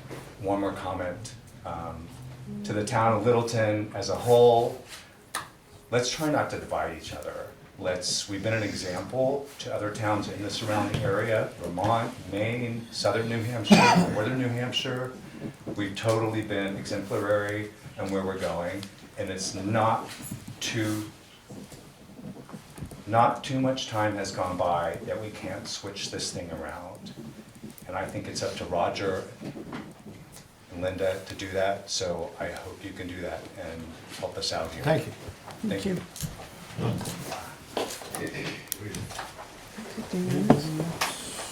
I would encourage the town to make a statement earlier than a month, if you're gonna make a statement. You've got the holidays coming up, Don't you've ruin got them. tourism coming in. I mean. There's a lot going on right now that Yeah, we're I know, a lot trying to going on, decide. but with every passing day, the reputation of the town gets impacted. Is it the lawyers that you're waiting on? What's that? Are you waiting for lawyers to help you? It's a make your question. statement? It's a question. It's a question. It's a question, but I can speak. I'm a resident, I'm Carrie Harrington. I did not mean to be the poster child of this movement, but I'm getting called every single day. I just met with Christian Science Monitor, NHPR, CBC. I mean, they're coming out of the woodwork, and that's what our town is being known for. Why do I stand up for it? Because somebody on our board called people I love an abomination. I was raised by parents, but I have 2 sets of lesbian aunts who mean the world to me. I grew up with them not being able to do things, not be able to get married, not be able to go to the hospital for each other. It means a lot to me that people that are gay are included here. They live here, they want to live here. It's good to be supportive of all people, and when someone says something that's really negative, it's good to apologize. Speaking of apologies, I care about all of you. I love people too, I do. But it was really hurtful. It hurt me. It hurt my aunts. It's hurt people that have read the articles. It's becoming a shame and it's a tarnished mark on our town that is beautiful. This is a freaking beautiful town. I've lived all over the world in lots of different places. I was raised in a tiny little town, rural town. I know what it's like to live in a small town. But you live with your neighbors, you have people unlike you, and you're supposed to love them too. And I know you say you love them, but don't also call people names while loving them. It doesn't feel good. It hurts. And that's why I'm standing up, and that's why I'm getting political, and that's why I'm running for select board. I'm scared shitless. I'm nervous, I'm shaking right now. It's hard for me, I'm younger than you all. But it's important to me, and it's important to all these people that keep showing up. That everybody feels wanted, and I know you're taking your notes to pray for me, but I feel like I am a messenger of love and faith. I am spiritual, and I believe that love is really broad, and it includes everybody in the room. So that's what I want to say, and thank you for your time. Thank you. Go ahead. I just want to say, if you guys are making a statement soon, I'm John Stroke, I live in town. Hi, everybody. If, I know that most of you have not talked to the media about this, but every time I see this, it just keeps getting worse and worse, and this town has such a black eye on it right now. And I've had friends from California, North Carolina, Connecticut, Massachusetts come to me and say, what the hell is going on with your town? And as a business owner, and there's other business owners in here, I see you guys, I'm sure you're getting the same thing. I've had customers like, why would I go there? So it's costing me money now because of an agenda. And as a taxpayer, with the town having to get a lawyer on something that I don't agree with this agenda I don't agree with, I'm not good with. So I'm saying, as a business owner, as a resident, you know, put your statement out, but just don't double down in the media every single time somebody comes to you to talk about it, because it's gone nationwide, it's gone up to Canada, and we just look terrible. This is a great town, and we look horrible. And that's it. I guess that's it. Make a motion to adjourn? Right. Is that it? We're gonna We'll go motion- to we're going non-public. into non-public? I'll make a motion that we go into non-public. What's the RSA we're using? RSA? RSA 91A:3 2C. 91A, colon, C. 91A:3 2C. 2C. Okay, I think she was confused.